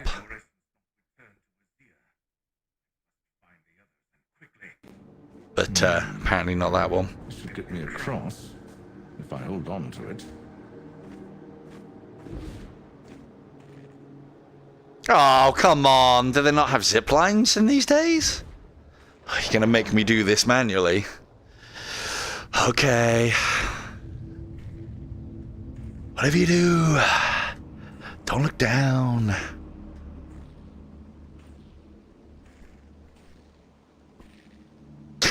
even that far down. Restless undead.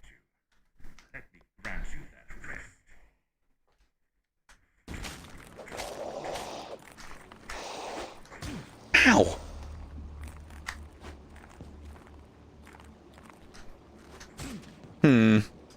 Interesting. I can't grab them when I want to. Hey, whoa, whoa, whoa. Let's talk about this. What's happened to my weapons? There we go.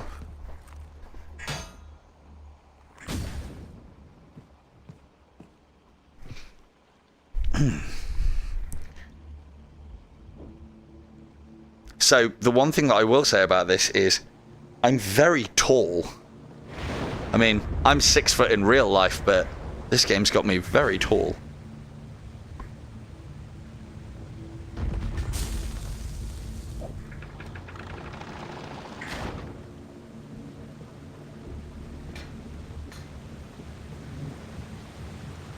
Oh, was that a secret down there I saw? No, no secrets. Right over there. No. Doesn't look like it, but we're going to check anyway because that's what we do. I mean, that looks like a secret.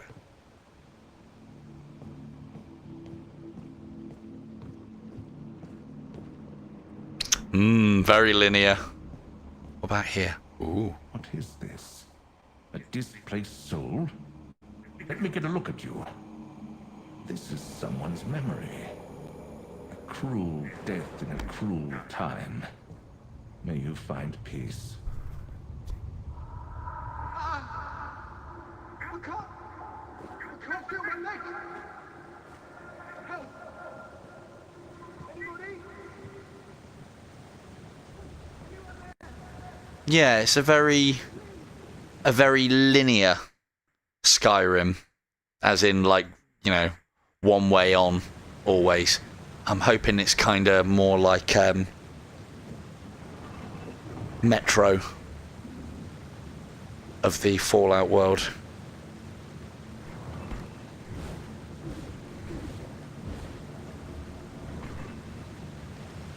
I can't get in there. I'm not ducking. That's as far as my arm goes. Okay, there we go.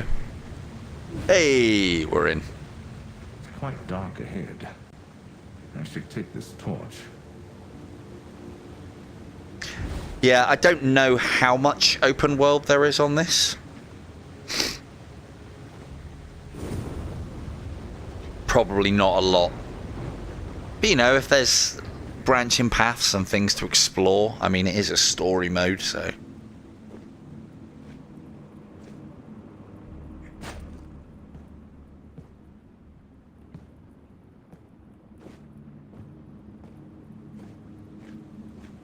It's the one thing that I will say is the graphics of this game are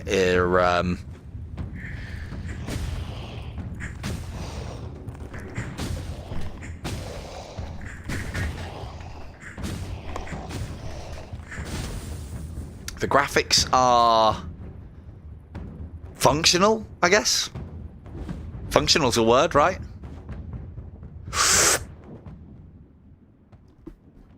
Oh, hang on. I'm stuck. Uh-oh. I didn't breathe in before I went in. Uh-oh. I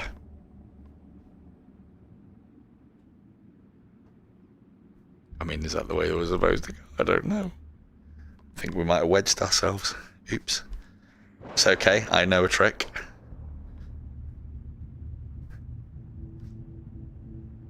It's not working.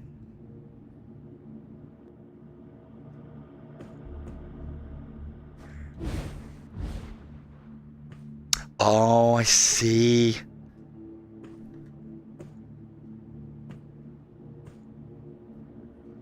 I see. Little bit. Oh, there you go. I've figured that out myself. Yeah, it wedged me in here and you have to drag yourself along because we're pretty bulky. Surprised my pauldrons aren't grating along the rock.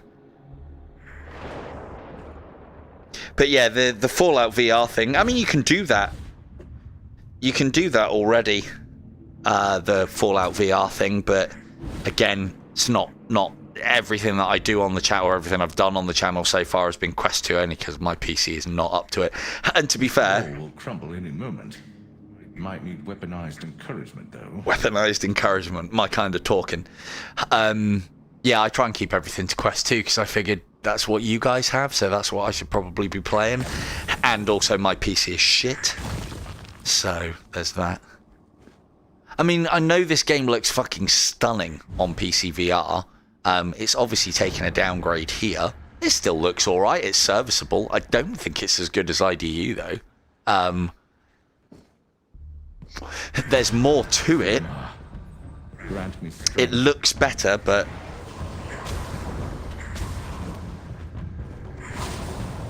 So it'll come down to, is the gameplay worth it?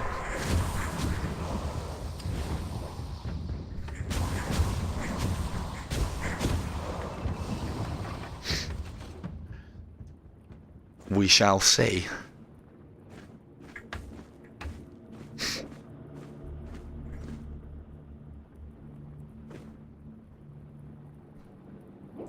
It looks very... What's...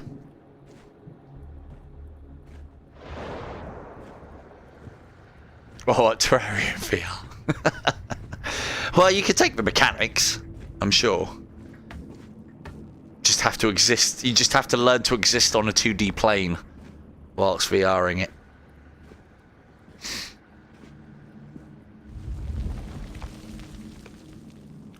Oh. Ooh. I was just about to say, oh, there's chains. I know what to do with chains. Can't read that.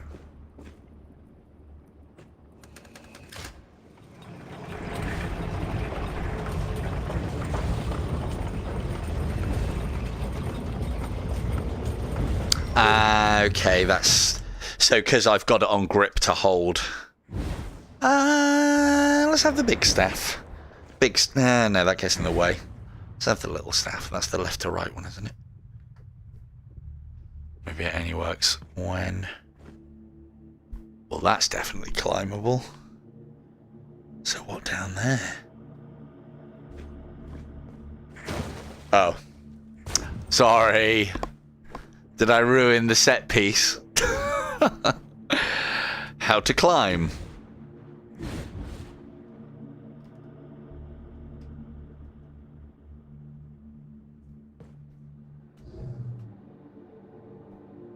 Hold grip and climb up or grab the skip climbing section icon nearby. I mean, we'll do some climbing.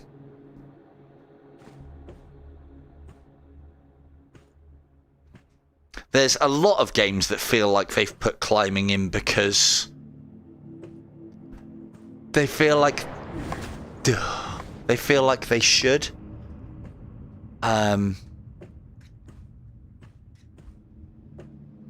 Like Into the Radius, I don't think needs climbing. Or at least they haven't done anything particularly... I mean, it's good, but they haven't done anything interesting with the climbing. Except stupid situations that I managed to put myself in. That was quite cool. That was very funny. But yeah, a lot of these games seem to have, I don't know, climbing as filler? Yeah. That could have all been skipped if it had just let me walk over the bridge.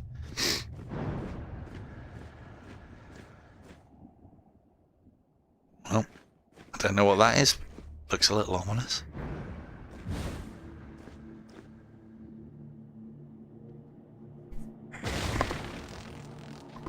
Oh, Monster Hunter would be amazing. I would love a Monster Hunter game in VR. That would be fucking awesome. They could make it just like Until You Fall as well, with the whole dash mechanic and everything.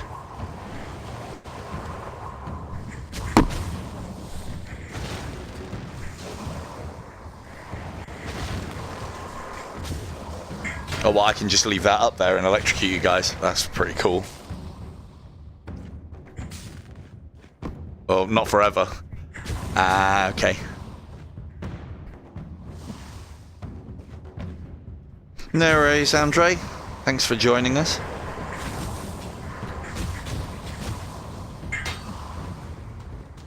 Do I have to block? I mean, the one thing that I will say straight away is for this kind of game, there's a decent amount of interesting enemies on screen at a time, which I always like it when you have more as opposed to less but with bigger life bars. Oh, what are you? Oh, I have to direct it. These specters, more wrathful than usual. Well, the VR thing with no, that's impressive. Weird. That looks very good. Yeah, the whole thing with VR is it would suit both melee and shooting. Monster Hunter, I think that would be very good. Hopefully someone will get some ideas with that, what's it called that's coming out on PSVR 2? The fucking robot dinosaur game, I can't remember what it's called, I never played it. Horizon Zero Dawn? Horizon Zero Dawn? Yeah. It's supposed to be a PSVR 2 VR version of that. Or a VR mode within it. That could be very good. I mean, obviously that sword looks shit. No? I mean, they're still kind of better than the skeletons that we've got in IDU. You heard it here first.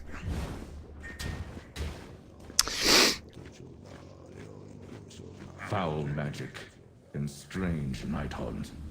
My comrade.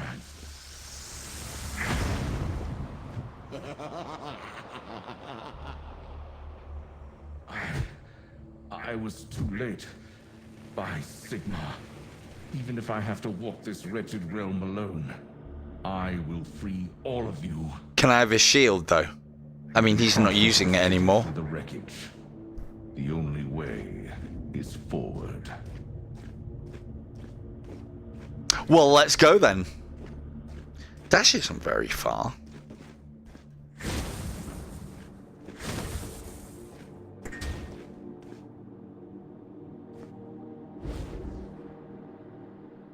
Okay. I mean, yeah, it's a VR game. It's not tickling my Warhammer fancy right now. Combat seems okay.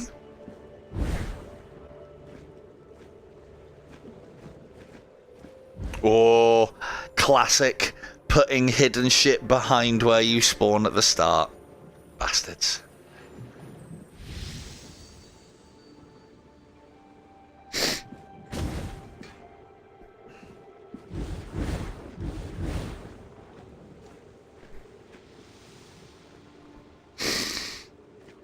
Seabreeze, I'm near the port. There should be a temple to Sigma nearby. The one thing that I do know is this game is definitely very ambitious for it to be on the Quest. So the fact that we've even got this is good. And again, this I like. I'd rather have multiple enemies. But it does look a little bit dead and barren. But then the thing is, it's supposed to be. Right then, guys. More undead? Come at me. Do I have to point it forward, or does it just do the job? I mean, I'm going to have to rip one of you apart.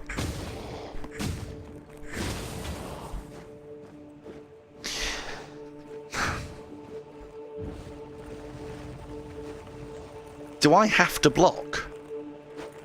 Can I block?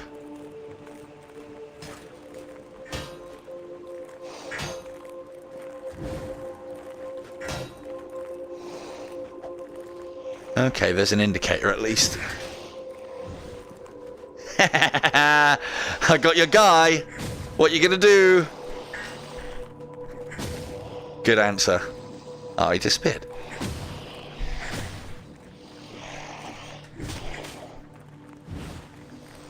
I mean, being able to just tear your enemy apart is very cool.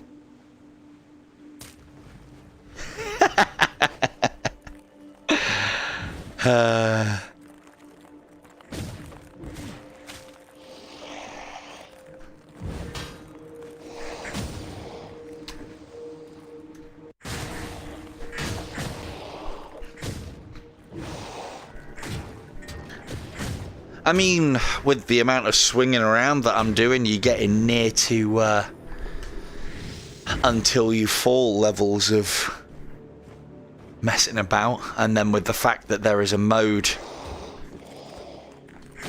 that is like specifically arena fighting, again, very much like Until You Fall, which I'm very keen. Hang on, because there'll be a something over here. I'm quite interested to try the other mode out. Okay. That's going somewhere. Let's go and talk to this dude. One of us, Gooble Gobble. Not very Dark Soulsy. Could have had a great time rolling through those in VR, but no.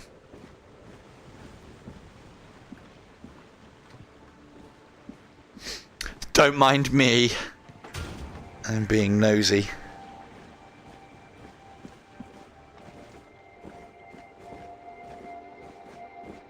Oh, there's loads of you left. Lord Arcanum Stormscry, yes?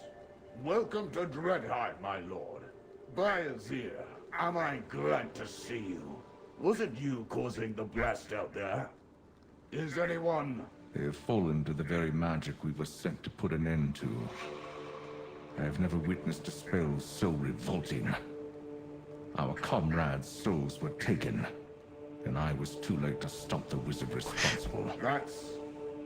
I have no words. I'm only glad you were unharmed, my lord. A few of us stayed behind to secure the camp. It's in the temple right up the stairs. Have a look around for any supplies left in the wake of the attack. And join us there, please. Be wary of any stray undead skulking around.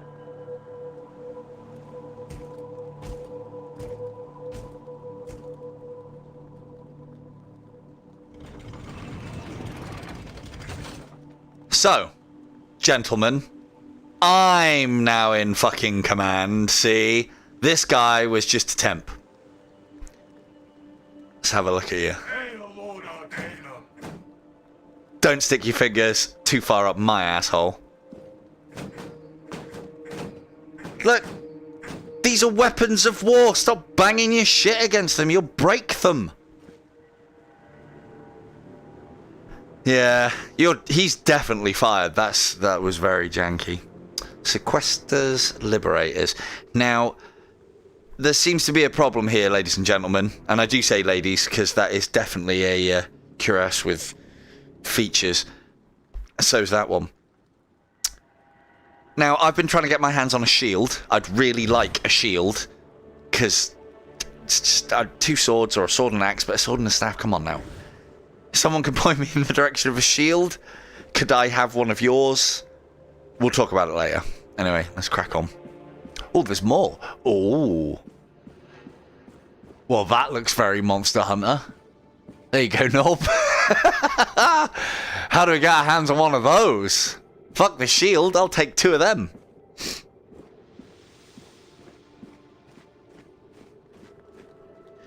Yeah, it's only a light bow gun though, really, isn't it? You want the heavy one, mate. A raptor. Why do they use the same terms in this as are already popularly established in Warhammer 40k? A raptor would be something, not a long-range shooty distance guy. No, I shouldn't. Can I? No, I can't. He's not using that.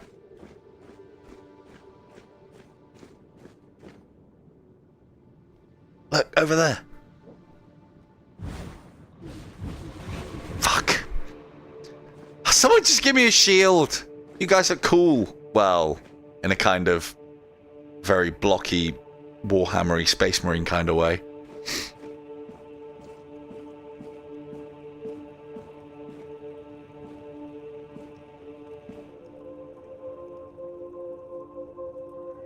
I can't reach it. You can keep it.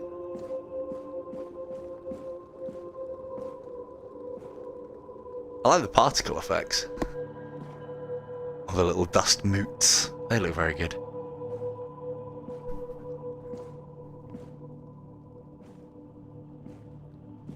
At least this place is still somewhat intact.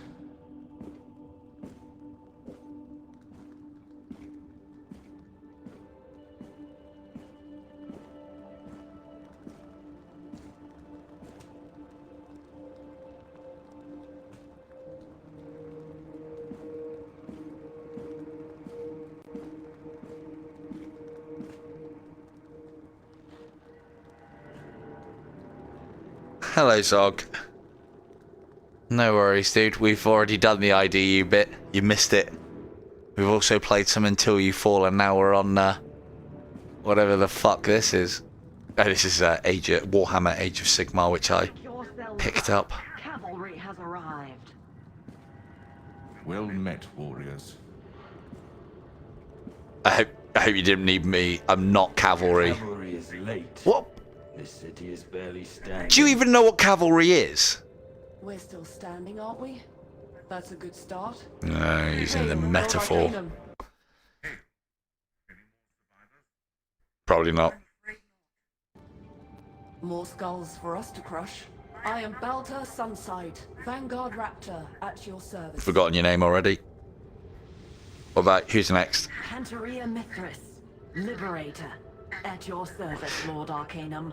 Nathaniel, Pants. Secretor, at your command. Nathaniel I'll probably remember because I Space honor Hulk. your loyalty. loyalty. Take heart, for we have our work cut out for us. First things first. Pants. Where can I maintain Wow. my weapons? Some guy. Come to the anvil, Lord Arcanum. Oh, but if you're my team, then I'm only going to get the things that you have. Ooh. Well, if you're into your collectibles, there's plenty of that.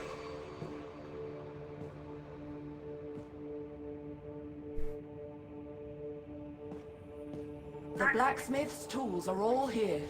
Help yourself, my lord. Here, this should give you an edge against the wraiths. A storm scroll to enhance your weapon. Cheers. Excellent. It's a start.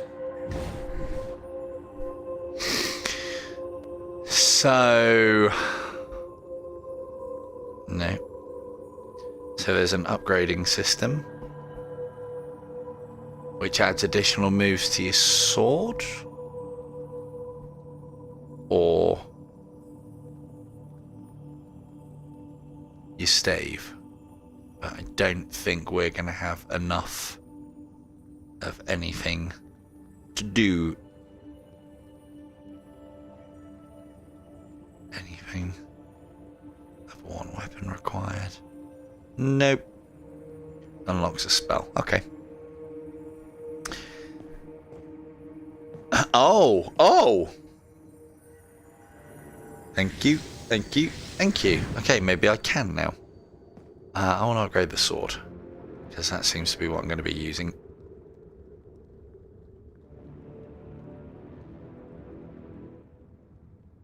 Place your weapon on the anvil. Your weapon is in good...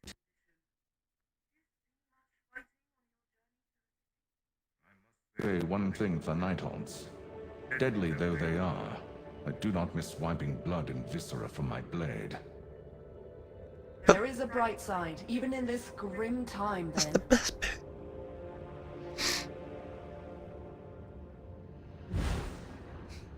Okay.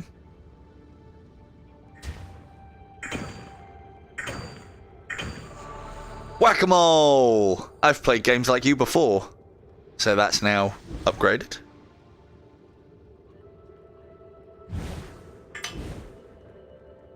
You can find more as you explore the city. Looks like it. Thank you, Bolter. So what did we get? To find even a single speck, it can unlock the true potential of your weapons. Upwards imbues the weapon with celestial enchantment, increasing regular damage dealt by the sword for the next few attacks. Maybe only in combat. But we can do that one.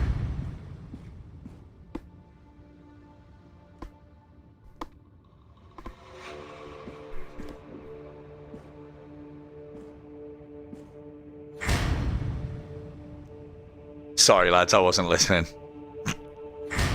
Not there. Not there then. Okay, alright, I'll go and speak to Nathaniel. Or Nathaniel.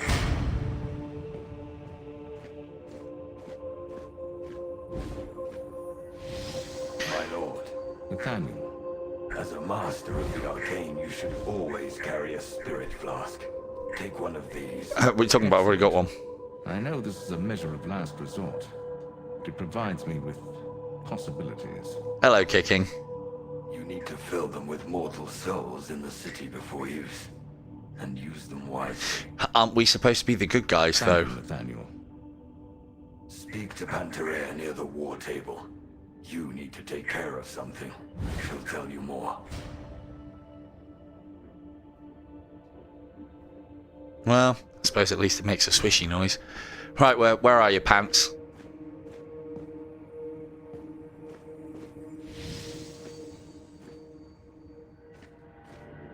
She, wasn't it? No.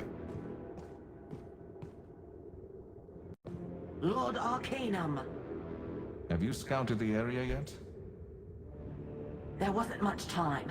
This map shows Dredheim as it was before the Necroquake. Needless to say, it is no longer accurate. If you come across any curious location, I'll be sure to mark it on the map. Will do. I see there's something in this very temple. I should have a look. Indeed. There's a way down into the crypt behind you, beside Nathaniel. You should go down there immediately. Over that way. Oh, have you just picked up Sweet Surrender? Have you, kicking? I hope you used my code for it, or hopefully it was a lot more percentage off than my code gave. Down this way? Yeah. That way? Or this way? Sorry guys, I wasn't really listening. Is he the war table? I did. Nope, not that way then. Down here then, I guess.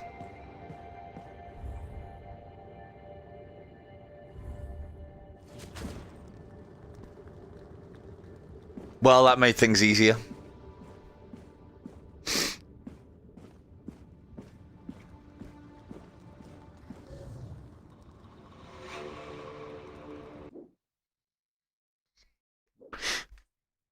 Oh no, that's cool, dude. I do not care at all for the couple of quid that I get. I'm interested about you guys getting as good a deal as you can get, because as I always say, there's, you know, a good game is good, but if you can get a lot of money off of it, yes. And yeah, 30% is better than 20%. So than 25%. So you take the It disrupted the dead. take the 25, the 30% all day.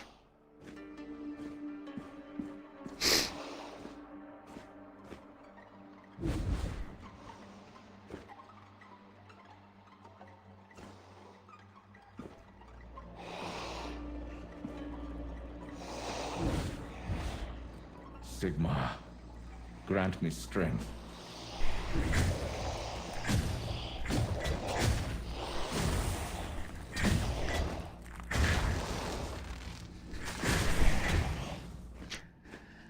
I mean, the combat's not bad.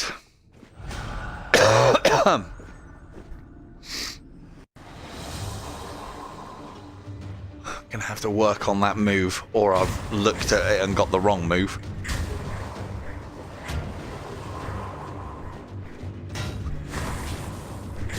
No problems with pulling that one off.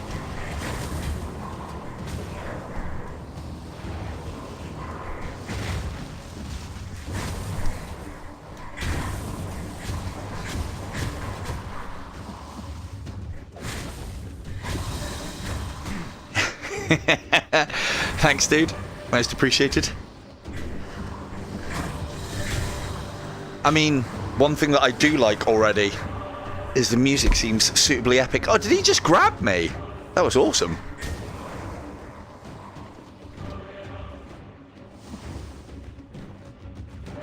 Okay, I can sidestep.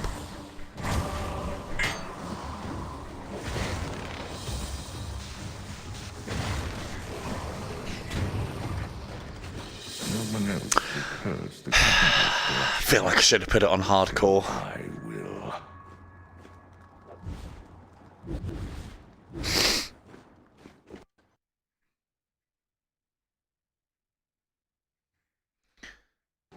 Well, if you're going to leave these crypts just lying around, you know I'm going to open them.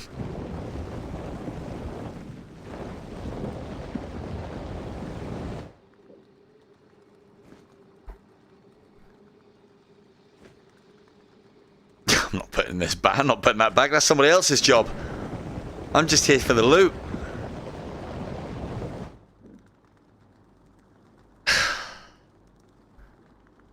Filled with disappointment on the loot front. Come on now. Oh.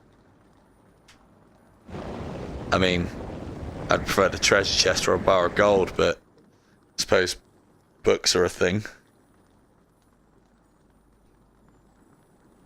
Oh, don't make me bend down and pick it up. Come on now. What is this? There you go. Cool.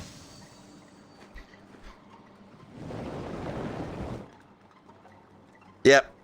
Nothing in there for me. Nope. Hey, look, I'm learning.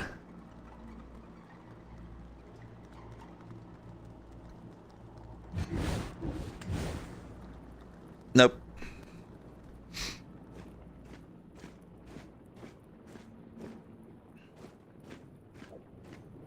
That's us then. Oh, I wonder if...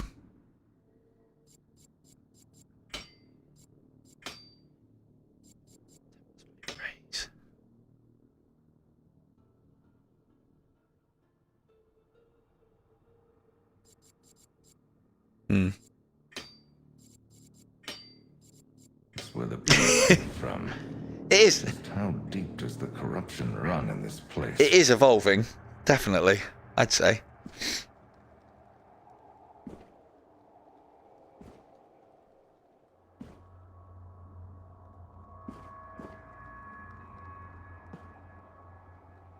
I mean, I'm always going to take that if you're not going to let me just jump down there. Hang on, wait, what? Oh,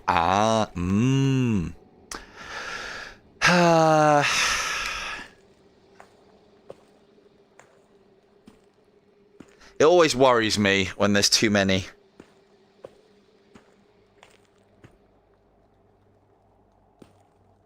Thanks, dude.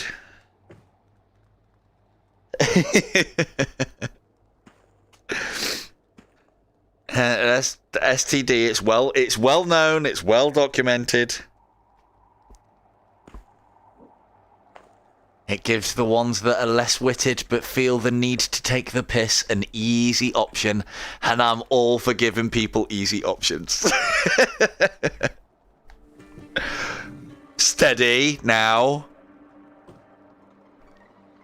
Like, you got to do stuff like that in climbing sections, otherwise they just become dull. It does worry me that a lot of games do this. It almost seems like easy filler. I mean,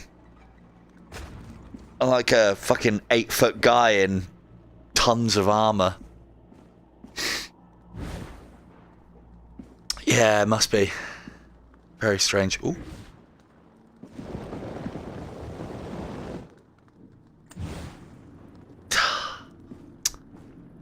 Ah, well, at least we're getting a little bit more efficient with our grave robbing.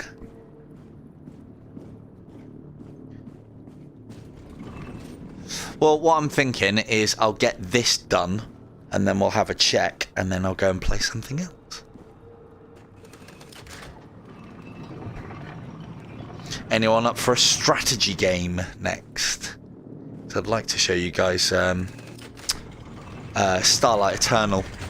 Another very good game. I'm liking this of what I see of the combat so far, but it doesn't have the weight of Until You Fall, though. Those would normally clash instead of going straight through, but can't have everything.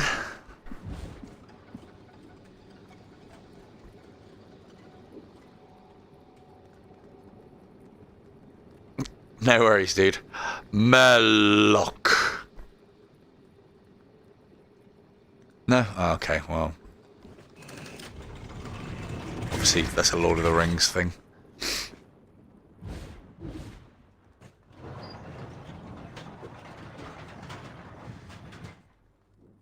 A resting place for the most noble defenders of order. Loot! May you rest in peace, old heroes. Yeah, rest in peace, old heroes, but loot! Rest in peace. Please be a shield. Please be a shield. I feel like I need a shield. I don't feel like a proper Sigmarite, whatever I'm supposed to be, until I have a shield.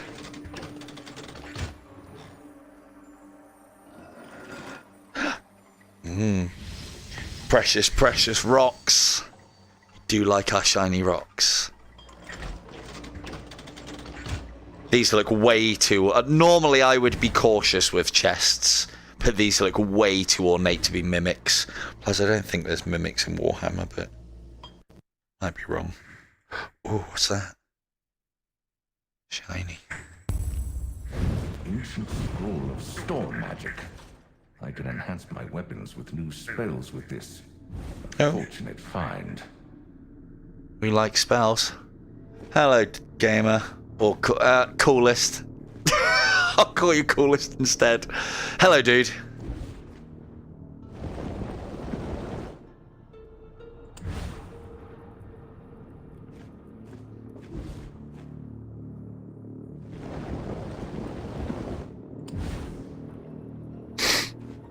Well, we've learnt that we don't have to pull these all the way out to effectively loot. That we like, though.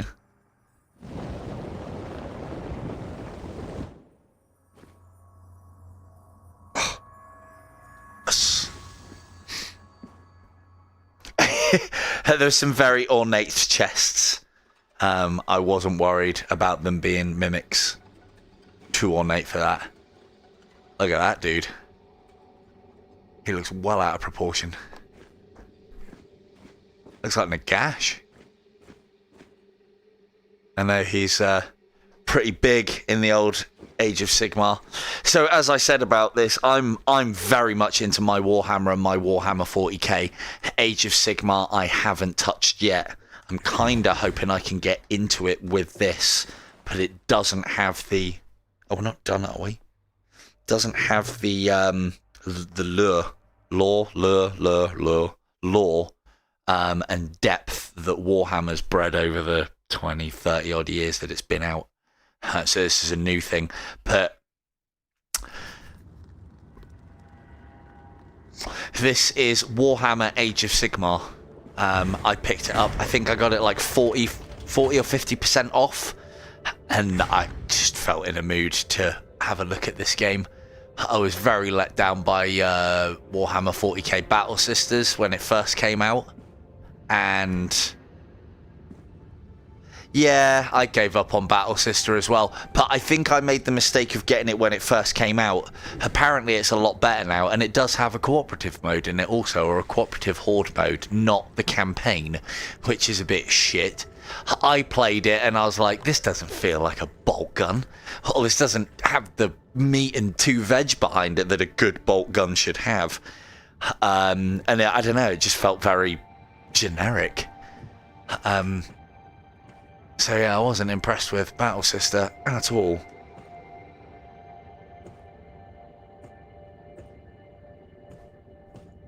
But they've done a lot to it between the time I bought it, and it's one of the few games that I've actually refunded. But they've done a lot to it between now and then.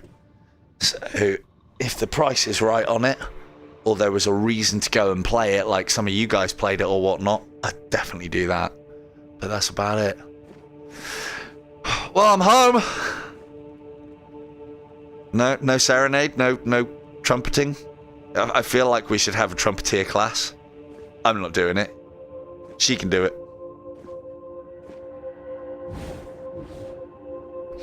Yes, and the wizard's dark times I've got, and I really liked. All the hand gesturing to lob spells was fucking great. This, I don't know. The graphics are... It's Quest 2. The graphics do the job. They're not amazing by any stretch of the imagination. Combat feels quite good, though. And it's nice and responsive. It's not Boneworks, thankfully. So, and you've got some cool abilities and some cool weapons, and... Looks good. It looks good initially. I'll have to put some time into this and see what I think of it. I haven't monkeyed around in Gorilla Tag. That's not my realm, is probably the easiest way to put it. So, but then, you know, I do appreciate it. It does look very good. I thought the locomotion of it was a very good idea. No. We'll place, like, right, one thing that is happening, and I do have, and is a fantastic game, and I would definitely, I would definitely recommend you all get Stride. If any of you have Stride, they are launching private lobbies where you can do basically a parkour style tag, and they've also made it so that you can do the in Stride. It's basically Mirror's Edge VR, and they've also launched a mode where you can do the actual gunfighting whilst doing the parkour as well. And most importantly, they've finally put in private lobbies into the game, and I think that launched today. So that's definitely a thing. Oh, definitely. Stride is a fantastic game. In fact, I'll play some Stride now. Right, is this saved?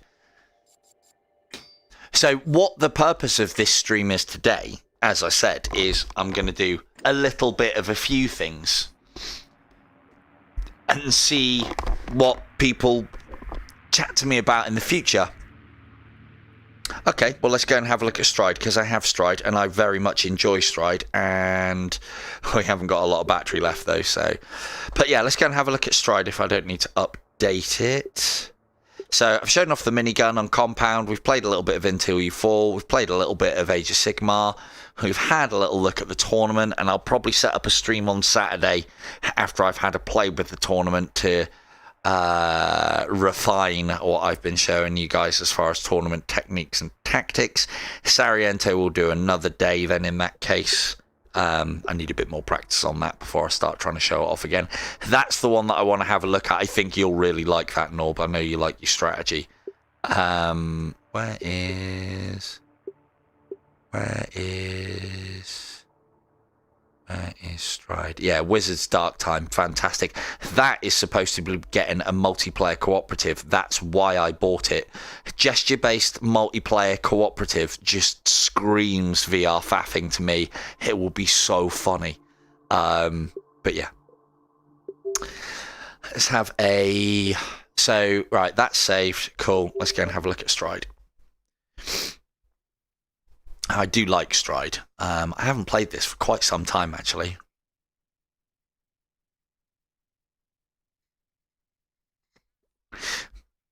Well, Among Us is there, and that's quite cheap, $7.99. Or the other one that I would pitch would be Broken Edge. If you're into that sort of thing. Broken Edge is very good. I know Doge was on about getting Broken Edge. Yeah, I haven't played it for a very long time either. It's really good. It's got a bit more now. Actually, hang on. It's got a bit more now. I had a lot of this unlocked. Have I still got... Yeah, I still got my setup. Yeah, so there's a lot more cosmetics in it now. They've added some... new weaponry. Wow, there's a lot more cosmetics. Yeah, I haven't touched this game for about a year, 6 months maybe, something like that. The multiplayer came out. Yeah, but you haven't played Among Us with me. I do make that game fun. None of you guys will watch me anymore if you play that with me. Once I know what I'm doing, anyway. So, yeah, one of the ways that I used to play this, because I used to be a scoring type on it, and I dare say, oh, I'm still 55th. That's not bad. I was in the top 10 at one point. These scores are ridiculous. But yeah, put in things like insta-death, no slow-mo, no pickups, massively multiplies your score. This is one that I know how to score well on. But yeah, let's have a go. So, you need to use locomotion. And you also need to move your hands. And then it is a... What was jump? Press A and up is your jump. And I think... I know you can only do it with the one hand. But that basically... Tap A and up does your jumping. And it... you've got your pistol at your... I suppose... shoulder.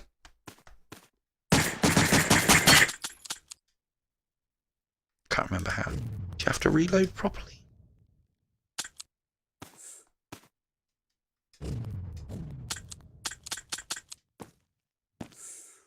I mean...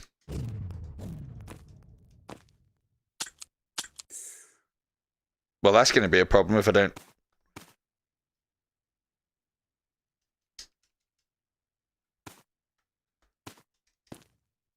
Uh-huh. Maybe it's not letting me reload because I don't know. I can't remember. Oof, that was rubbish.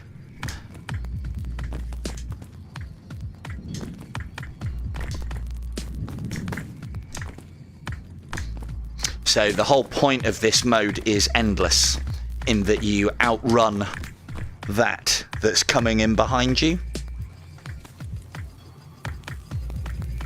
How'd you reload the thing?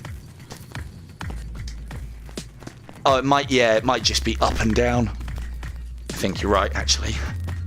It's trying to be a bit too complicated. This one's another good workout.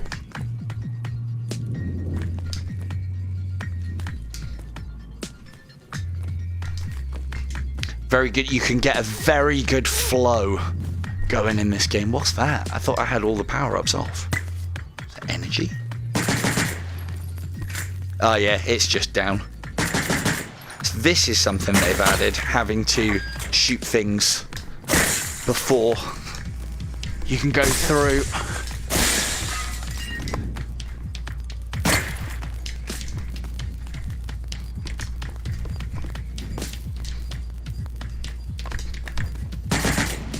Oh dear. Not so good. Yep. Outrun them nasty.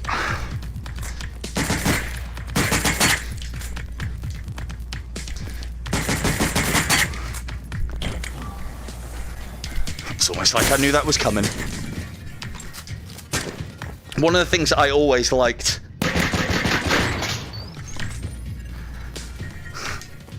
Yeah, they changed the glass so that you can see through it. Yeah, basically. Why has it put slow-mo into the game? I always play it without slow-mo myself. Ah, missed. But you do have... I've got lives on. So that just takes a chunk of health, I think.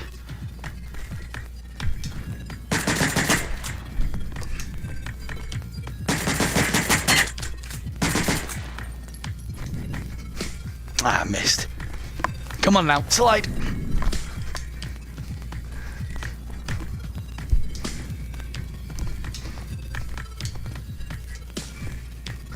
Well, there was the health we needed. Don't know if we grabbed it or not. It's also very cool. It's a very cool grip. What's it called? Mechanic.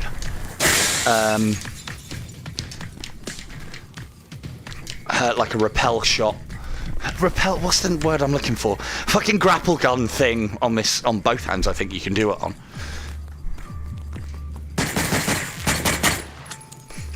See, that's new, and I kind of like that. Here we go. Spider-Man, Spider-Man.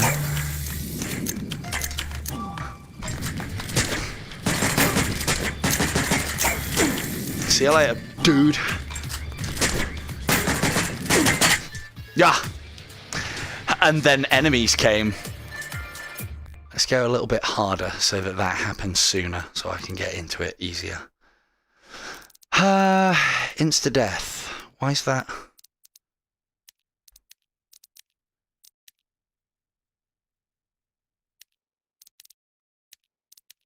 Oh, right, okay. I thought I had these on, but it was still giving me the things. So yeah, normally I turn these on, which means that you can only take one hit, you can't fall off, you don't get slow-mo, and there's no pickups. So it removes a bit of the fun, but that's how you get a big multiplier, which allows you to get a decent score.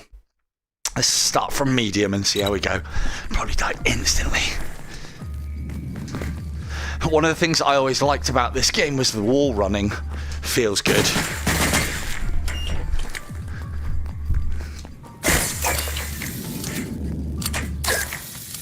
I always remember getting fucked over by those. Hey, oh. Let me climb, let me climb.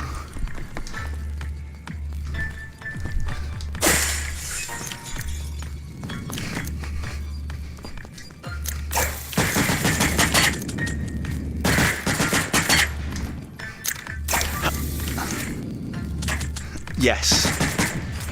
Yeah, it did. When I played it, it did feel like a tech demo. I had a look at the multiplayer, and it was just tag, and that's not a problem. Ah, you prick! You got to move your head, otherwise they shoot it. Obviously, one of the problems that I had, because the group that I play with quite regular, we obviously want to play with us. We don't want random people in the lobby with us. I don't mind having a couple, but we want to be able to all get together in a room, and if there's enough for us to play, there's enough for us to play. And they didn't put private lobbies in, which instantly turned all of us off. So, and then they brought out the multiplayer running around in the arena with guns, as doing this basically instead of just tag, which again is another thing that we wanted, but no private lobbies. And then I think it was yesterday they were doing the stress tests for the private lobbies. I mean, we'll start that off. They were doing the stress test for the private lobbies. And yeah. Yeah, no worries, dude. Enjoy. It's really good.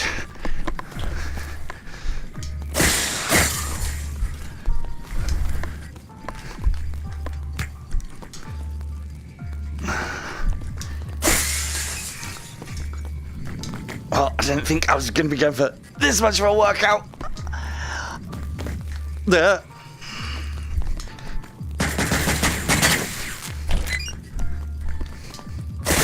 Now, what I like to do is cheat here. Not today.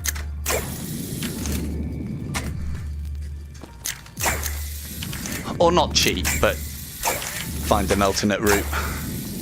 Because if you go...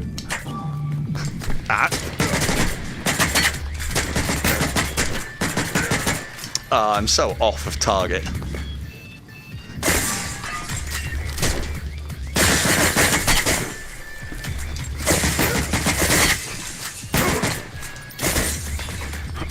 I used to be really good at shooting on this.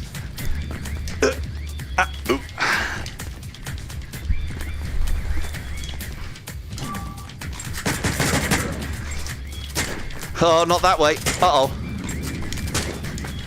Can he bring it back? Probably not. Uh-oh. No. No, definitely not. I used to be really good at recovering those. Right, that's Stride. How much battery we got left? A little bit. Yeah, Nob, I'll quickly show you to death what I wanted to show you. And if you're not about it, you can watch it later.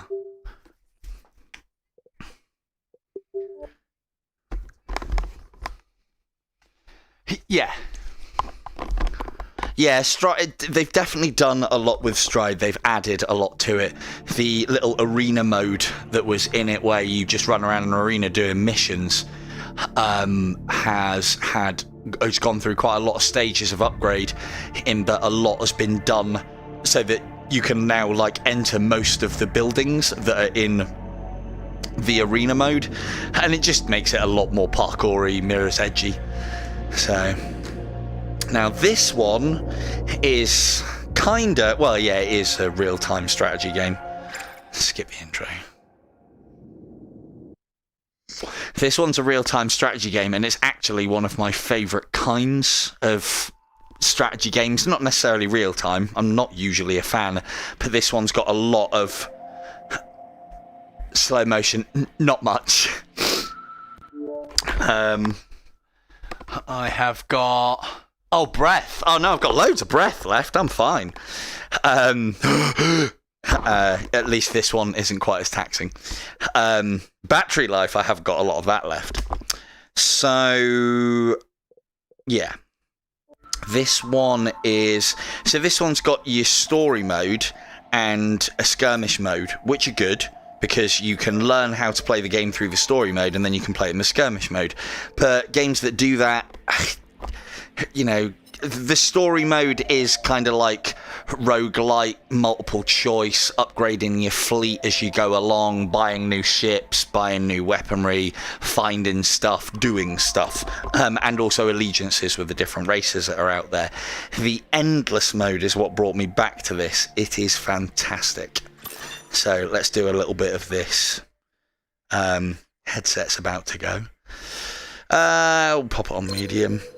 And you can choose the kind of endlessness. It isn't endless. There is an end to it. At the moment, I just play as the Terrans because I like the Terrans, but I've unlocked a load of other races, and you can also have allies as well, but I don't bother. You get a better score for not taking allies, and you don't. I mean, they're useful, but... and then there's loads of other things you can do to modify the game, make it harder, make it more difficult, scoreboards and leaderboards and whatnot. But ultimately, this one, for me, is about getting the builds that you want and having a good time. So you start off on the bridge of your ship each and every time, and then the actual game, I won't buy any, well, I won't buy much, I'll just get straight into it. We'll need to buy some things, otherwise I'll get fucking wrecked. Plethora of options and weaponry and guns going on. Let's buy a couple of those. You have to unlock slots on your ship to be able to equip the different items. It's a nice drag and drop system so that you can put items and weapons and bits and pieces where you want to. Always upgrade your shields on this game. We've not got any money left. Oh my god, I spent it all. And then this is like, you know, choose your path, so to speak. And then when you go into so you can see your fleet. This is the bridge of your command ship, which is this one. I don't know who that is. I think they work here. And yeah, once you begin the mission, it then goes into like Enders. Goes into Ender's game, basically, where we can put the game into slow time, we can move around space, we can throw ourselves a little bit as well, and it is literally a drag and drop system to tell your ships where you want to go and what you want them to target. They'll draw lines of attack out normally. You have shields overall, so that needs to be managed, but not like the normal shielded system. It's just everywhere has shields or they're down. But the armor that you have is to the different sections, which then means that you have to start thinking about who you broadside and what you do and how you do it. And then your special weaponry is literally, well, depending on what it is, dragged and dropped. Don't think that was in range.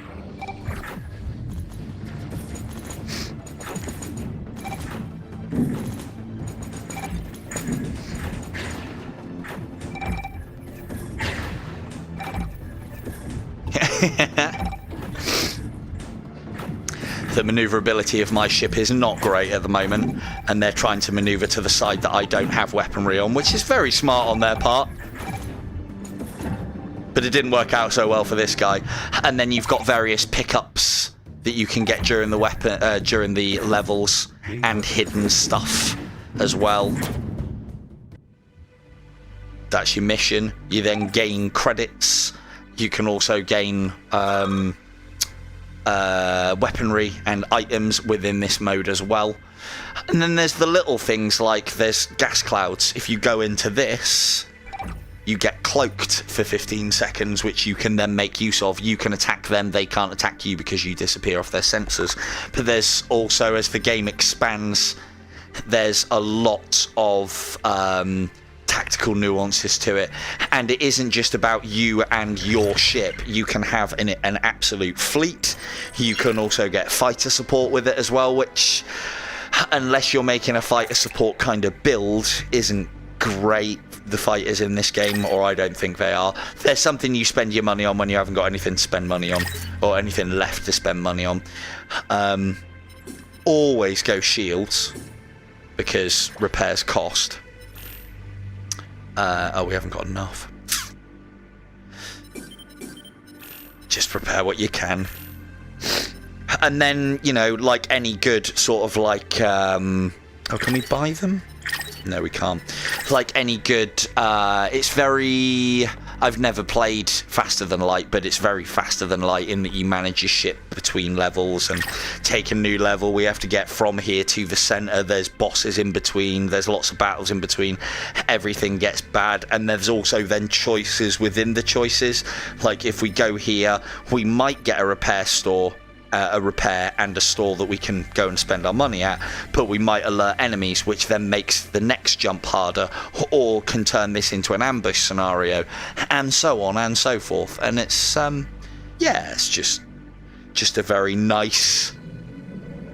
It's I've never played Faster Than Light, in that you don't you know, you don't have to manage your I've seen enough of and been told enough about it and played those style of games enough to know how it works. Like, you don't have to do any of the management of crew. or anything along those lines. But this is very, if anyone's played Battlestar Galactica Deadlock, this is very reminiscent of that game. And that game I consider one of my favourite strategy games of, well, not all time, but definitely my favourite capital ship combat game. And then, like, these first missions, like, one of the things you have to do, that will damage you, so you have to make sure that you stay away from it. Just taxes your armor or your shields or what have you. A lot of the scenery can be destroyed. I don't think there's a reason to, other than the explosion that it creates, and you can damage your opponents through that.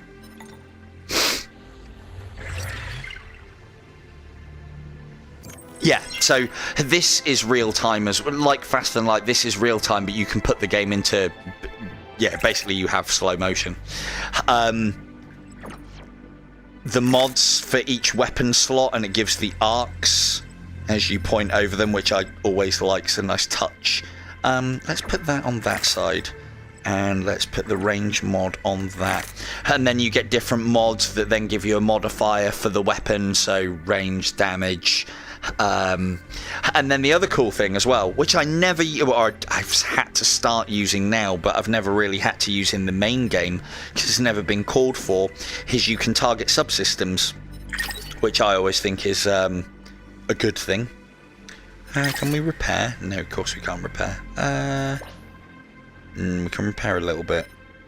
Let's get our fighter back and do that. Can't do that. And you can target subsystems, and it is intuitive.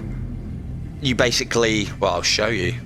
Try and target some subsystems, but it's your usual stuff. Disable their weapons, they can't fire back at you. Disable their engines, they lose their maneuverability. Destroy their shields, they can't recharge the shields, etc, etc.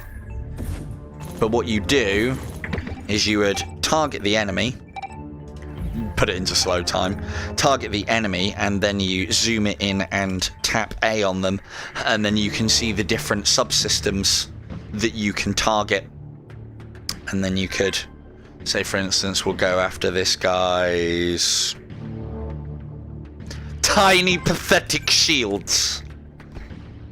And then again, there's me moving through space, so that's really zoomed in, and then it's just that to zoom out again to the tactical size, and then you can just move in again. And as I said, if you like Ender's Game, you'll fucking love this. It's very Ender's Game. We need to be that way around. So he's gone into this debris field, which is damaging him. Haha, idiot. And then we're targeting his shields, which means that once his shields go down, he'll die before we... Yeah, there you go. Shields down for 30 seconds, so his shields now won't... Normally they take about 5 seconds to come back online, 10 seconds maybe, but now they're down for 30, and we can see that. And then there's some very cool mechanics in this as well, like being able to get weapons that set off black holes, gravity distortions, pushing enemies into each other, pulling formations apart with various weaponry. And we got an item there as well. Ooh, a particle cannon. So yeah, this one is really good. And I like this one a lot more now that they've put the endless mode in. The endless mode makes this game have guts, like a full-on fucking game after you've played the story and done everything, which is a good 20, 30, 40 hours worth of gameplay at least, and that's if you don't play it on harder difficulties, and not all of the ships, and there's lots of different ships that you can start out with, but this one, yeah, this one's got a lot of depth, a lot to it. And there's one more on here called Battle Group, which is this, but no, like full on serious. This is a little cartoonier aesthetic. The other one that I have, Battle Group, is full on Battlestar Galactica. Anyway, that's enough from me because my battery is at 4%. So, no better place to end it than on the bridge of the USS Rottencrotch, right? You know. And on that bombshell, we will end it there. So thank you very much for your time, and thank you for putting up with me on my birthday and doing all the things that I kind of wanted to do. I have been Silver Tongue Devil. Good night.